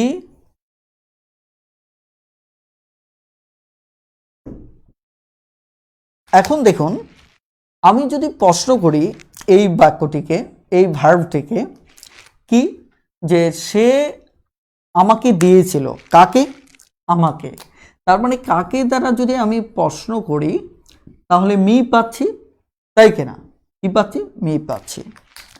এবং কি দ্বারা যদি প্রশ্ন করি তাহলে আমি এ প্যান পাচ্ছি, তাই কিনা? যদি আমি কি দ্বারা প্রশ্ন করি তাহলে খেয়াল করে দেখেন এখানেও আমরা কি কাকের জবাব পাচ্ছি, এখানেও কি এবং কাকের জবাব পাচ্ছি। এবং এই ক্ষেত্রে আমি এর আগেই বলেছিলাম এটি হচ্ছে ইনডিরেক্ট অবজেক্ট, এটি হচ্ছে আমার কি ডিরেক্ট অবজেক্ট। এবার আসুন, আমাদের যদি এই ইনডিরেক্ট এবং ডিরেক্ট অবজেক্ট, এই ক্ষেত্রে একটা বিষয় হচ্ছে এরা সবসময় দুটো ভিন্ন বিষয় থাকবে। কি থাকবে? দুটো ভিন্ন বিষয় থাকবে। কিভাবে? খেয়াল করে দেখেন।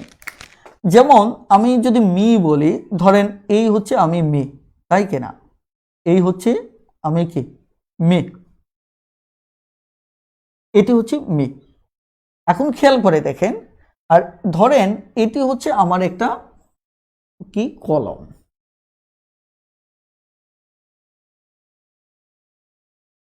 এটি হচ্ছে আমার একটা কি কলম। এখন খেয়াল করে দেখেন যে এই মি আর কলম দুটি ভিন্ন বস্তু, ভিন্ন জিনিস কিনা।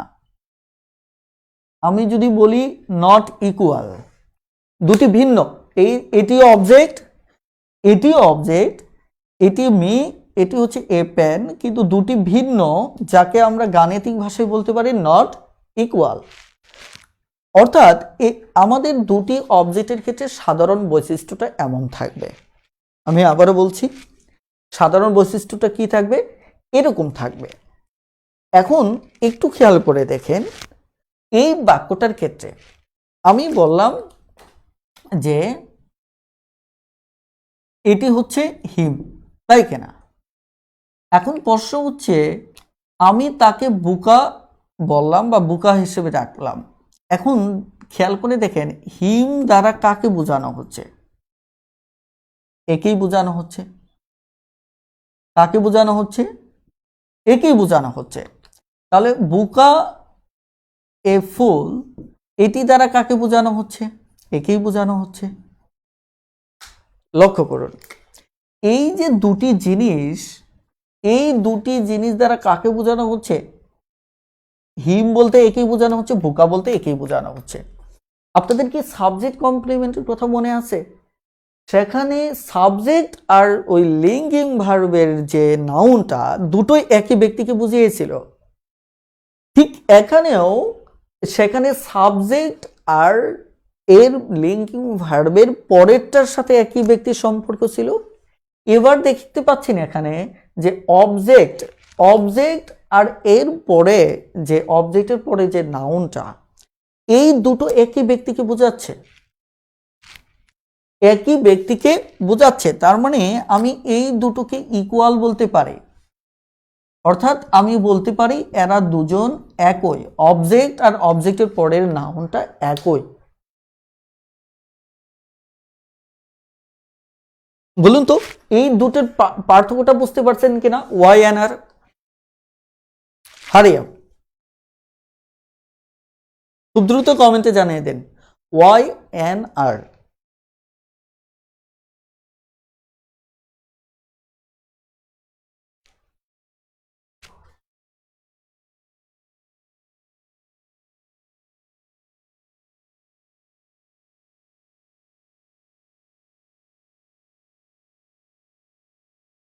ওকে, ঠিক আছে। আমি আবারও বলছি যে আমি তাকে বোকা দেখেছিলাম, বোকা বলেছিলাম, তাহলে আমি তাকে বোকা বলেছিলাম, এখানে এটি অবজেক্ট কাকে দ্বারা প্রশ্ন করেছে, এটা কি দ্বারা প্রশ্ন করেছে। কিন্তু এই দুটোর মাঝে আর এর মাঝে পার্থক্যটা কি? এই দুটোর মাঝে পার্থক্যটা হচ্ছে এখানে মি, আমি কাকে, সে কাকে দিয়েছিল, আমাকে। কি দিয়েছিল? একটা কলম। তাহলে এই যে কি এবং কাকের জবাব, এখানেও কি এবং কাকের জবাবের মেথড পার্থক্য হচ্ছে এই মি আর এ পেন ভিন্ন জিনিস, একই ব্যক্তিকে বোঝাচ্ছে না। আপনি কি বলবেন কলম মানে আমি, আমি মানে কলম? না, দুটি ভিন্ন সত্তা, ভিন্ন জিনিস, একটা ব্যক্তি আর একটা বস্তু। আর এখানে যদি খেয়াল করেন এই দুটোর মাঝে যে পার্থক্যটা সেটি হচ্ছে হিম এবং এ ফুল, বুকা। ধরেন আমি আপনাকে বোঝানোর জন্য বলছি, আমি আপনাকে বোকা বললাম, তাহলে আপনি হাত দিয়ে দেখেন তো আমি কাকে বললাম, আপনি দেখলেন যে কি আমাকে। কি বললো? বোকা। এটা কাকে বললো? আমাকে। তার মানে কি মি এবং এ ফুল দুটোই কিন্তু আপনার হার্টে গিয়ে আপনার কি ফিলিংসটা কি কষ্টকর করে দিচ্ছে না? আপনি কষ্ট পাচ্ছেন না? কেন কষ্ট পাচ্ছেন? কারণ আমি যখন আপনাকে বোকা বললাম তখন মনে করলেন এটা আমি, তার মানে এটা প্রথমত আপনার সাথে মিলে গেল। তারপর বোকাটা কাকে বললো? আমাকে। তার মানে কি মি এবং এ ফুল দুটো একই ব্যক্তিকে বোঝাচ্ছে। এই কারণে এই দুটো কি এবং কাকের প্রশ্নের মাঝে যে দুটো জবাব পাচ্ছি এই দুটো একই ব্যক্তিকে বোঝাচ্ছে, আর এখানে একই ব্যক্তিকে বোঝাচ্ছে না। তার মানে হচ্ছে যখন এরকম দুটো একই কনসেপ্টকে বোঝাবে তখন এর পরেরটাকে বলা হয় অবজেক্ট কমপ্লিমেন্ট। এর কারণটা কি? কারণটা হচ্ছে যে এটি অবজেক্টের অর্থকে পূর্ণ করলো, অবজেক্টের অর্থকে পূর্ণ করলো। যেমন আমি যদি আবারও বলি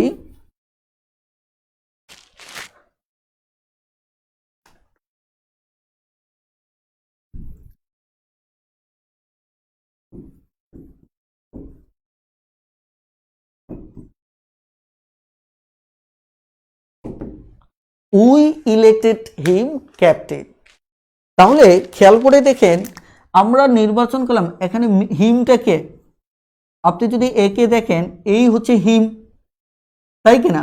এই হচ্ছে হিম, একই ক্যাপ্টেন আপনি নির্বাচন করলেন, দুটো একই ব্যক্তিকে বোঝাচ্ছে, একই ব্যক্তিকে বোঝাচ্ছে, তার মানে এই দুটো ইকুয়াল। তার মানে হচ্ছে এই অবজেক্টের একটা পরিচয় হচ্ছে মাত্র ক্যাপ্টেন। ক্লিয়ার? তাহলে এবার এই ক্যাপ্টেনটা হবে এই অবজেক্টের কমপ্লিমেন্ট, তাহলে এটি হচ্ছে অবজেক্ট কমপ্লিমেন্ট। যারা আর বলেছিলেন তারা দ্রুত এবার ওয়াই এন আর দ্রুত প্রমাণ করুন, আর যারা একবার আর বলবেন পরের বার জিজ্ঞাসা করার সাথে সাথে আপনাদের কাজ হচ্ছে আপনারা সবার আগে কমেন্ট করবেন, ঠিক আছে? আর ভিডিওটা আরো একবার প্রয়োজনে দেখে নিলে এমনিতেই বুঝতে পারবেন যে কি। এই ক্ষেত্রে আমরা কিছু ভার্ব নিয়ে কথা বলবো, সেটি হচ্ছে আপনারা চাইলে আমার বই থেকেও দেখে নিতে পারেন, সেখানে বিস্তারিত একটা লিস্ট দেওয়া আছে। Call, name, think, elect, select, nominate, এটা আমরা ভার্বের চ্যাপ্টারে গিয়েও শিখবো ফ্যাক্টেটিভ ভার্ব হিসেবে। ক্লিয়ার? পরবর্তীতে আমরা এটা কি ফ্যাক্টেটিভ ভার্ব হিসেবে শিখবো, সেখানে এই বিস্তারিত আমরা আরো পড়বো। আপাতত ওই ভার্বগুলো যদি মুখস্থ রাখেন ওই ভার্বগুলোর ক্ষেত্রে মূলত আমরা অবজেক্ট কমপ্লিমেন্ট পেয়ে থাকি। তারপরে শর্টকাট হচ্ছে লিঙ্কিং ভার্বের পর সাবজেক্ট কমপ্লিমেন্ট পাবেন, আর আমাদের এখানে যে ফ্যাক্টেটিভ ভার্ব রয়েছে এইগুলোর পর অবজেক্ট কমপ্লিমেন্ট পাবেন। ক্লিয়ার? Okay, thank you. এবার তাহলে আমরা একদম ফাইনাল টপিকটা নিয়ে কথা বলবো আজকের ক্লাসের।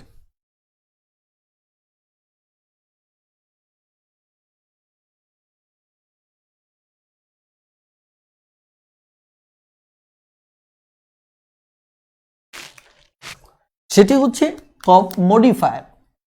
আমরা এবার যে মডিফায়ারটি নিয়ে কথা বলবো এটি ভার্বের মডিফায়ারের কথা বলবো, আর ভার্বের মডিফায়ার তার মানে এর একটা পরিচয় আপনি লিখতে পারেন যে এখন যেটি কথা বলতেছি যে মডিফায়ার নিয়ে, এটি জাস্ট অ্যাডভার্বকে নিয়ে কথা বলছে। অ্যাডভার্বের পূর্ণাঙ্গ পরিচয় নেই, এখানে পূর্ণাঙ্গ বিষয় নিয়ে আলোচনা করা হবে না, জাস্ট এখানে মডিফায়ার হিসেবে আমরা তিনটা কনসেপ্ট আলোচনা করব। ওই তিনটা কনসেপ্টগুলোই ভার্বকে মডিফাই করবে এবং তাদের একটা পরিচয় হচ্ছে অ্যাডভার্ব। ক্লিয়ার?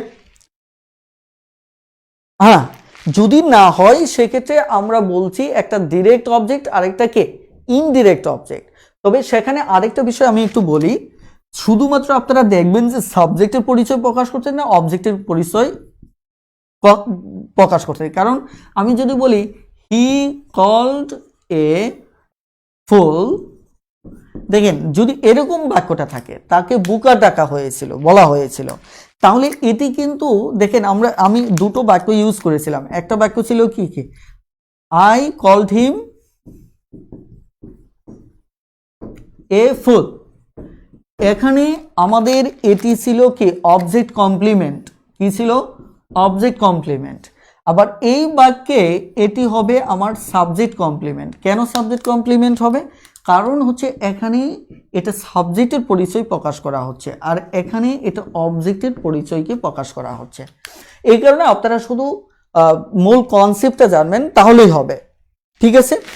আর আমরা তাহলে জানলাম ভিন্ন বস্তু হিসেবে থাকলে তখন একটা ডিরেক্ট অবজেক্ট আর একটা মানে তখন স্বাভাবিকভাবে আসলে পরীক্ষায় প্রশ্নটা কি আসে একটু পরে আমি আপনাদের শেয়ার করব, জাস্ট কনসেপ্টটা একটু বোঝার চেষ্টা করে। সেই ক্ষেত্রে আমাদের তো অবজেক্টের পরিচয় হিসেবে থাকবে, সেখানে শুধু অবজেক্টই থাকবে, ডিরেক্ট অবজেক্ট ইনডিরেক্ট অবজেক্ট, সেখানে কোনো আমাদের অবজেক্ট কমপ্লিমেন্ট থাকবে না। কিন্তু সেম হলে সেখানে আমার পরেরটা কি হিসেবে আমরা পাবো? একটা পরিচয় পাবো নতুন, সেটা হচ্ছে অবজেক্ট কমপ্লিমেন্ট। কথাটা ক্লিয়ার? ওকে, এবার তাহলে খেয়াল করেন এখানে আমি আবারও বলছি যখন সেম না হবে তখন স্বতন্ত্র সেখানে শুধু আপনি কি পাচ্ছেন? অবজেক্ট পাচ্ছেন। সেম হলে সেখানে আপনি কি কমপ্লিমেন্ট পাচ্ছেন। বিষয়টা এইটুকুই। ওকে, এবার তাহলে আমাদের মডিফায়ার যেমন একটু খেয়াল করে দেখেন, আমি যদি স্বাভাবিকভাবে বলি যে ধরুন হি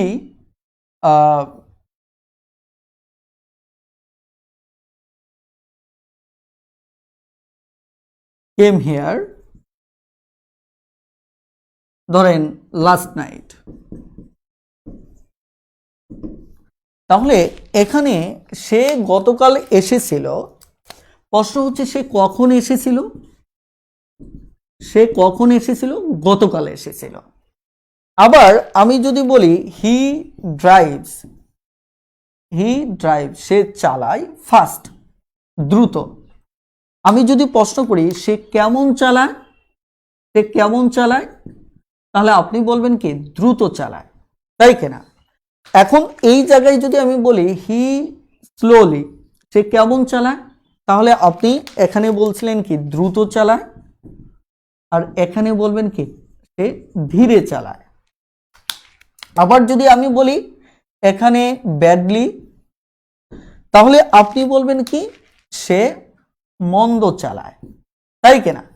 তার মানে ভালো করে খেয়াল করে দেখেন যে এই জায়গাতে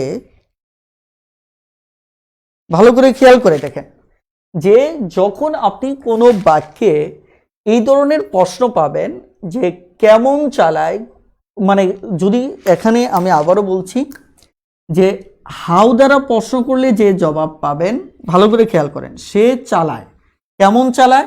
দ্রুত চালায়। সে কেমন চালায়? ধীরে চালায়। সে কেমন চালায়? মন্দ চালায়, তাই কিনা? যখন হাউ দ্বারা প্রশ্নের জবাব পাবেন সেগুলো হচ্ছে এই প্রত্যেকটা উত্তর হচ্ছে আমার কি মডিফায়ার। এগুলি কি মডিফায়ার। কার মডিফায়ার? আমি কিন্তু বলেছি এখানে এগুলি প্রতিটা মডিফায়ার এবং অ্যাডভার্ব। আর যদি কখন দ্বারা প্রশ্নের জবাব পান সেটি হচ্ছে আমাদের কি আমাদের ভার্বের কাজটা কখন সংগঠিত হলো সেই সময়টা বলে। অর্থাৎ একটা ক্রিয়া কোনো না কোনো সময়ে তো সেটা হবে, সেটা এখন হোক, পরে হোক, আগে হোক, ভবিষ্যতে হোক, কোনো না কোনো সময়ে হবে। ওই সময়টা যদি উল্লেখ থাকে তাহলে বুঝতে হবে, আমরা সরাসরি বুঝতে পারি এই সময়ে কাজটা ঘটেছিল। তার মানে এখানে লাস্ট নাইট হচ্ছে ভার্বে, সে তার আসার কাজটা গতকাল রাত্রে হয়েছিল। তার মানে যখন ওয়েন দ্বারা প্রশ্ন করে আপনি কোনো জবাব পাচ্ছেন তাহলে সেটিও হচ্ছে আপনার কি মডিফায়ার। কথাটা ক্লিয়ার? সেটিও হচ্ছে একইভাবে কি আপনার মডিফায়ার। এখন ভালো করে খেয়াল করে দেখেন, আমি যদি স্বাভাবিক বলি যে he is going to school, he is কি গোয়িং টু মার্কেট, তাই কিনা? He is going to market, তাহলে এখানে একটা জিনিস মনে রাখবেন যে সে বাজারে যাচ্ছে, কোথায় যাচ্ছে? যদি ওয়ার দ্বারা প্রশ্ন করে কোনো জবাব পান তাহলে মনে রাখতে হবে ওই ভার্বের কাজটা কোন জায়গায় সংগঠিত হবে সেটার কথা বলছে। তার মানে সেটিও হচ্ছে আপনার কি মডিফায়ার। তাহলে মডিফায়ারের আমরা তিনটা প্রশ্ন পেলাম, ভালো করে বোঝার চেষ্টা করেন। প্রথম প্রশ্নটা হচ্ছে কখন দ্বারা প্রশ্ন করে যে জবাব পাবেন সেটাও আমার কি মডিফায়ার, অর্থাৎ এই লাস্ট নাইটটা এখানে মডিফায়ার। আর একই সাথে হাউ দ্বারা প্রশ্ন করে যে জবাব পাবেন সেটিও আমার মডিফায়ার। যেমন এই ওয়ার্ডগুলো হচ্ছে আমার কি মডিফায়ার, কথাটা ক্লিয়ার? এই ওয়ার্ডগুলো মডিফায়ার। আর একই সাথে ওয়ার দ্বারা প্রশ্ন করলেন কোথায়, এই জায়গাটা যদি পান সেটাও মডিফায়ার। তার মানে আমরা একটা সময়, এটা আমাদের মডিফায়ার। একইভাবে এটাকে আমরা বলি ম্যানার, এটাকে কি বলি ম্যানার। অর্থাৎ হাউ দ্বারা প্রশ্ন করলে যেটা পাই এটা হচ্ছে আমাদের কি ম্যানার, অর্থাৎ বৈশিষ্ট্য। তার মানে বৈশিষ্ট্য, একটা ভার্বের কাজের ধরনটা হচ্ছে মূলত আমার কি মডিফায়ার। একইভাবে এটা যেটা পাচ্ছি এটা হচ্ছে কি ওয়ার দ্বারা প্রশ্ন করে পাচ্ছি কি আমরা প্লেস, অর্থাৎ একটা কাজ সংগঠিত হওয়ার জায়গা, ওটাও হচ্ছে আমার ভার্বের মডিফায়ার। আর এটা দ্বারা প্রশ্ন করে পাচ্ছি আমরা টাইপ, তার মানে একটা ভার্ব সংগঠিত হওয়ার সময়ও হচ্ছে আমার মডিফায়ার। তার মানে আমরা তিনটা আইডিয়া পেলাম। কি কি আমরা এখানে কি পেলাম? ম্যানার পেলাম, প্লেস পেলাম এবং টাইম পেলাম। অর্থাৎ manner, place, time. Manner, place, time, এরা হচ্ছে মূলত কি আমার মডিফায়ার। তার মানে এরা যদি মডিফায়ার হয় তাহলে একই সাথে আমি বলতে পারি একটা বাক্যে যদি ম্যানার থাকে সেটি অ্যাডভার্ব, একটা বাক্যে যদি আমার প্লেস থাকে সেটিও অ্যাডভার্ব, একটা বাক্যে যদি আমার টাইম থাকে সেটিও কিন্তু অ্যাডভার্ব। কথাটা ক্লিয়ার? একটু ভালো করে খেয়াল করে দেখেন যে আমরা স্বাভাবিকভাবে যদি বলি he was working, he was working quietly, অর্থাৎ সে নীরবে কাজ করতেছিল, অর্থাৎ একটা শেডে। অর্থাৎ এখানে কোয়াইটলি হচ্ছে আমার কি ম্যানার, সে কিভাবে নীরবে কাজ করতেছিল, কোথায়? একটা শেডে। কতক্ষণ ধরে কাজ করতেছিল? আমি বললাম যে অল ডে, অর্থাৎ সারাদিন ধরে কাজ করতেছিল। তার মানে কি এটি হচ্ছে আমার সময়। তাহলে ভালো করে যদি খেয়াল করে দেখেন এটি হচ্ছে আমার কি ম্যানার, এটি ম্যানার, এটি হচ্ছে মূলত আমার কি প্লেস, আর এটি হচ্ছে আমার কি টাইম। তাহলে একটা জিনিস মূলত এই উদাহরণটা লেখার একটা কারণ হচ্ছে যদি কোনো বাক্যে দেখেন যে তিনটা কনসেপ্ট একসাথে আছে, অর্থাৎ ম্যানার আছে, অর্থাৎ আমার কি আছে প্লেস আছে এবং টাইম আছে, তাহলে আপনাকে এই অর্ডারটা মেনটেন করতে হবে। Manner, place, time, manner, place, time, অর্থাৎ ম্যানার, প্লেস, টাইম, এটিকে আপনাকে মেনটেন করতে হবে। কথাটা ক্লিয়ার? এটিকে আপনি এভাবেও মনে রাখতে পারেন যে এমপির টাইম নেই। কি নেই? এমপির টাইম নেই। ঠিক আছে, ব্যস্ত মানুষ, এমপির টাইম নেই। তার মানে কি ম্যানার, প্লেস, আমার কি টাইম। মজার ব্যাপার হচ্ছে যে আমরা এই ধরনের অ্যাডভার্ব টেন্স জুড়ে অনেক অনেক পাবো। ঠিক আছে, অ্যাডভার্ব মুখস্থ রাখার এটা একটা নিয়ম। আমরা যখন অ্যাডভার্বের ক্লাস করব ওই টপিকে গিয়ে দেখব যে অলরেডি সমস্ত অ্যাডভার্ব আমরা এর আগেই পড়ে ফেলেছি। যেমন আজকে কয়েকটা অ্যাডভার্ব পেলেন, তিনটা টাইপসের অ্যাডভার্ব পেলেন। কি পেলেন? Manner, place, time. তারপর টেন্সে গিয়ে এই টাইম রিলেটেড অনেকগুলো আমরা কি অ্যাডভার্ব মুখস্থ করে ফেলবো। এরপরে যখন অ্যাডভার্বে যাব তখন গিয়ে দেখবো যে আমাদের আসলে আলোচনা বলতে খুব একটা কিছু নেই। ভালো করে খেয়াল করুন, এখানে ম্যানার, প্লেস, টাইম যখন তিনটা একসাথে থাকবে তখন আগে ম্যানার বসবে, তারপর প্লেস বসবে, তারপর টাইম বসবে। এটি হচ্ছে জেনারেল অর্ডার অফ মডিফায়ার। ভালো করে মাথায় রাখুন, এটি হচ্ছে মূলত আমার কি অর্ডার অফ মডিফায়ার। ঠিক আছে, এটি একটু ভালো করে মাথায় রাখুন। এবার আমাকে বলুন যে বুঝতে পেরেছেন কিনা। আরেকটা বিষয় মনে রাখবেন, টাইম অলওয়েজ শেষে থাকে। টাইম অলওয়েজ কোথায় থাকে? শেষে থাকে। খুব দ্রুত একটু কমেন্ট জানান যে বুঝতে পেরেছেন কিনা।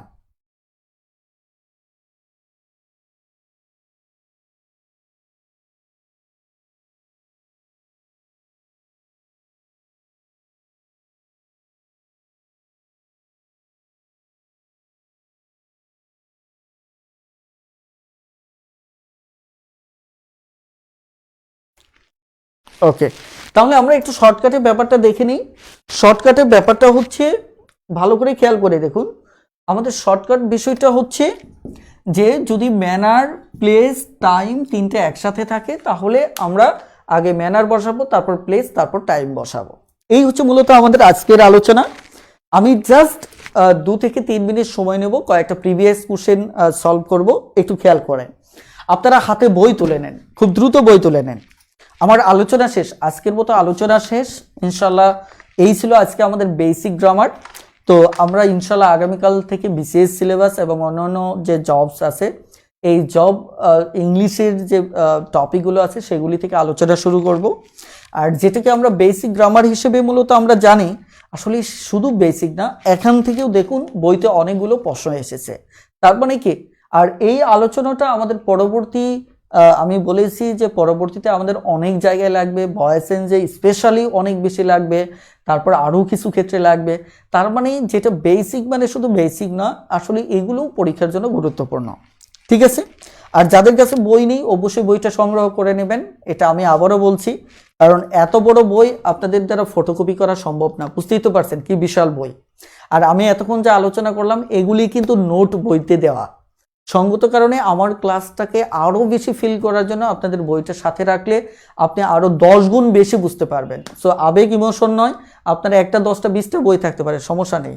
যেহেতু একটা কোর্সে ইনভেস্ট করতেছেন, কোর্সে আমি এমনিতেও আপনাদের পেমেন্ট নামমাত্র মূল্যে নিয়েছি, যার কারণে আপনি চাইলে আপনার ধরেন কোথাও 1,000 টাকায় ভর্তি হতেন, সেখানে তো পেমেন্টে আপনার এত টাকা চলে যেত। আর আমার এখানে মাত্র অল্প টাকায় ভর্তি হয়েছেন, সেখানে ওই বাকি টাকা দিয়ে একটা বই কিনে নেন, এটা আপনার সম্পদ হয়ে যাবে। সো বিষয়টা খেয়াল করেন। আমার সর্বোচ্চ 2-1 মিনিট সময় নেব, একটু খেয়াল করেন। এখানে প্রথম প্রশ্নটা দেখেন, হি বিকেম আ পলিটিশিয়ান। এখানে বলা হচ্ছে বিকেম ভার্বটা আছে লিঙ্কিং ভার্ব। আমি বলেছিলাম যে বিকেম হচ্ছে লিঙ্কিং ভার্ব। তার মানে এখানে পলিটিশিয়ান আর হি হচ্ছে একই ব্যক্তি। সঙ্গত কারণে আমার এখানে a politician object, subject, adverb or complement কোনটা হবে? নিশ্চিতভাবেই আমরা দুভাবে এটা চিহ্নিত করতে পারি। এক হচ্ছে বিকাম লিঙ্কিং ভার্ব, সেই হিসেবে বলতে পারি এ পলিটিশিয়ান আমার সাবজেক্ট কমপ্লিমেন্ট। আরেকটা ক্ষেত্রে বলতে পারি যে হি এবং এ পলিটিশিয়ান দুজনে একই ব্যক্তি, সেই দৃষ্টিকোণ থেকেও এখানে এটি সাবজেক্ট কমপ্লিমেন্ট। মজার ব্যাপার হচ্ছে অপশনে পুরো অংশটা দেয় নাই, শুধু কমপ্লিমেন্ট দিয়েছে, উত্তর কমপ্লিমেন্ট। দেখেন তারপরে বলা হচ্ছে,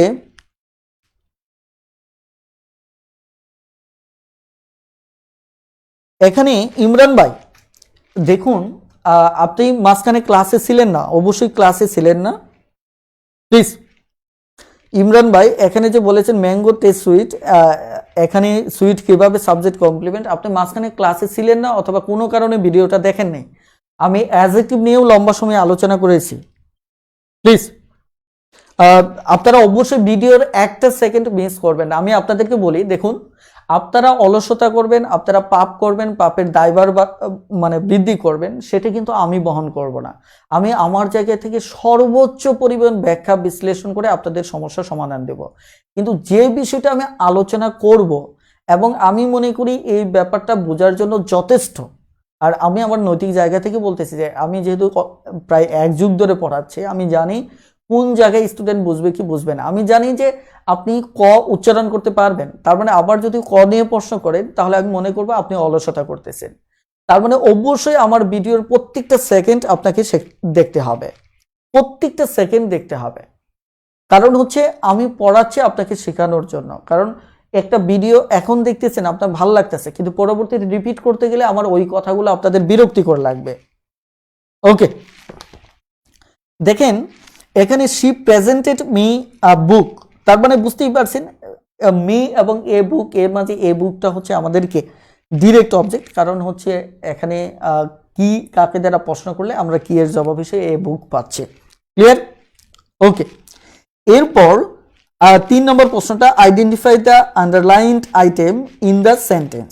হুম ডু ইউ লাইক মোস্ট, খুবই ইম্পর্টেন্ট একটা প্রশ্ন। Whom do you like most, দেখেন আপনি হুম এর জবাব, আপনার জবাব দেখেন, হুম এর জবাব হচ্ছে আমাদের ইনডিরেক্ট।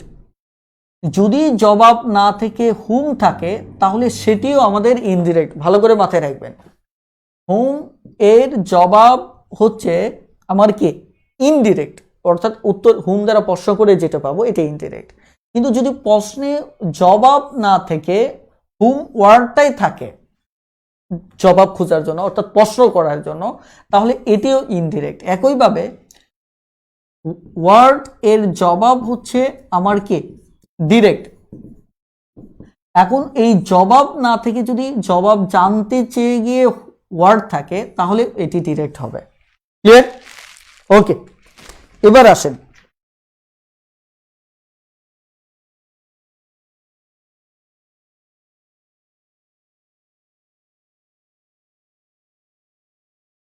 দেখেন, এখানে আমাদের 3 নম্বর প্রশ্ন পারবেন। 4 নম্বর প্রশ্নে হোয়াট ডিড ইউ টেল হার, এখানে হোয়াট দ্বারা প্রশ্ন করা হয়েছে, সেম কথা। তাহলে 5 নম্বর 6 নম্বর পারবেন আপনারা, 7 নম্বরও পারবেন। এখন আমি একটু বলি আপনাদের হোমওয়ার্ক কি থাকবে, ভালো করে খেয়াল করে। হোমওয়ার্কটা হচ্ছে আপনাদের হোমওয়ার্কটা হচ্ছে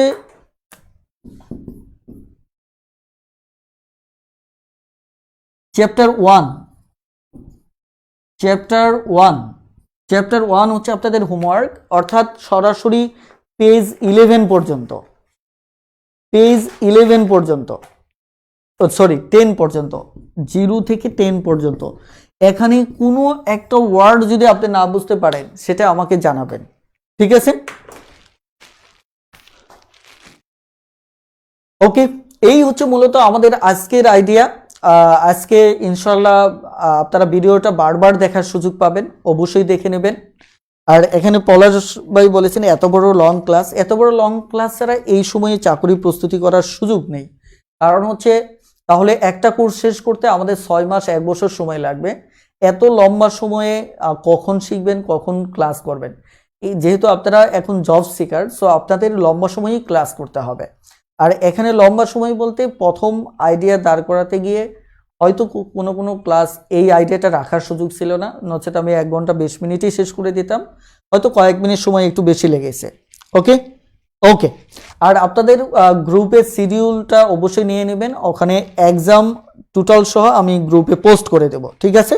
ওকে, এক্সাম প্রতি ক্লাস শেষে আমরা 1 দিন থেকে 2 দিন করে সময় দিব, কারণ অনেক ভোকাবুলারি থাকবে, কথাটা বুঝতে পারছেন? ভোকাবুলারি যেহেতু থাকবে ওগুলো মুখস্থ করতে হবে, হঠাৎ তো আর পরীক্ষা দিতে পারবেন না। সেক্ষেত্রে আমরা একটা ফিক্সড রুটিন আপনাদেরকে জানিয়ে দেব গ্রুপে, হোয়াটসঅ্যাপ গ্রুপেও দিব, সেখান থেকেও আপনারা দেখে নিতে পারেন, ঠিক আছে? ওকে, ঠিক আছে, তাহলে আজকের ক্লাসটা আমাদের এই পর্যন্তই। সবাই ভালো থাকবেন, সুস্থ থাকবেন, আল্লাহ হাফেজ, আসসালামু আলাইকুম।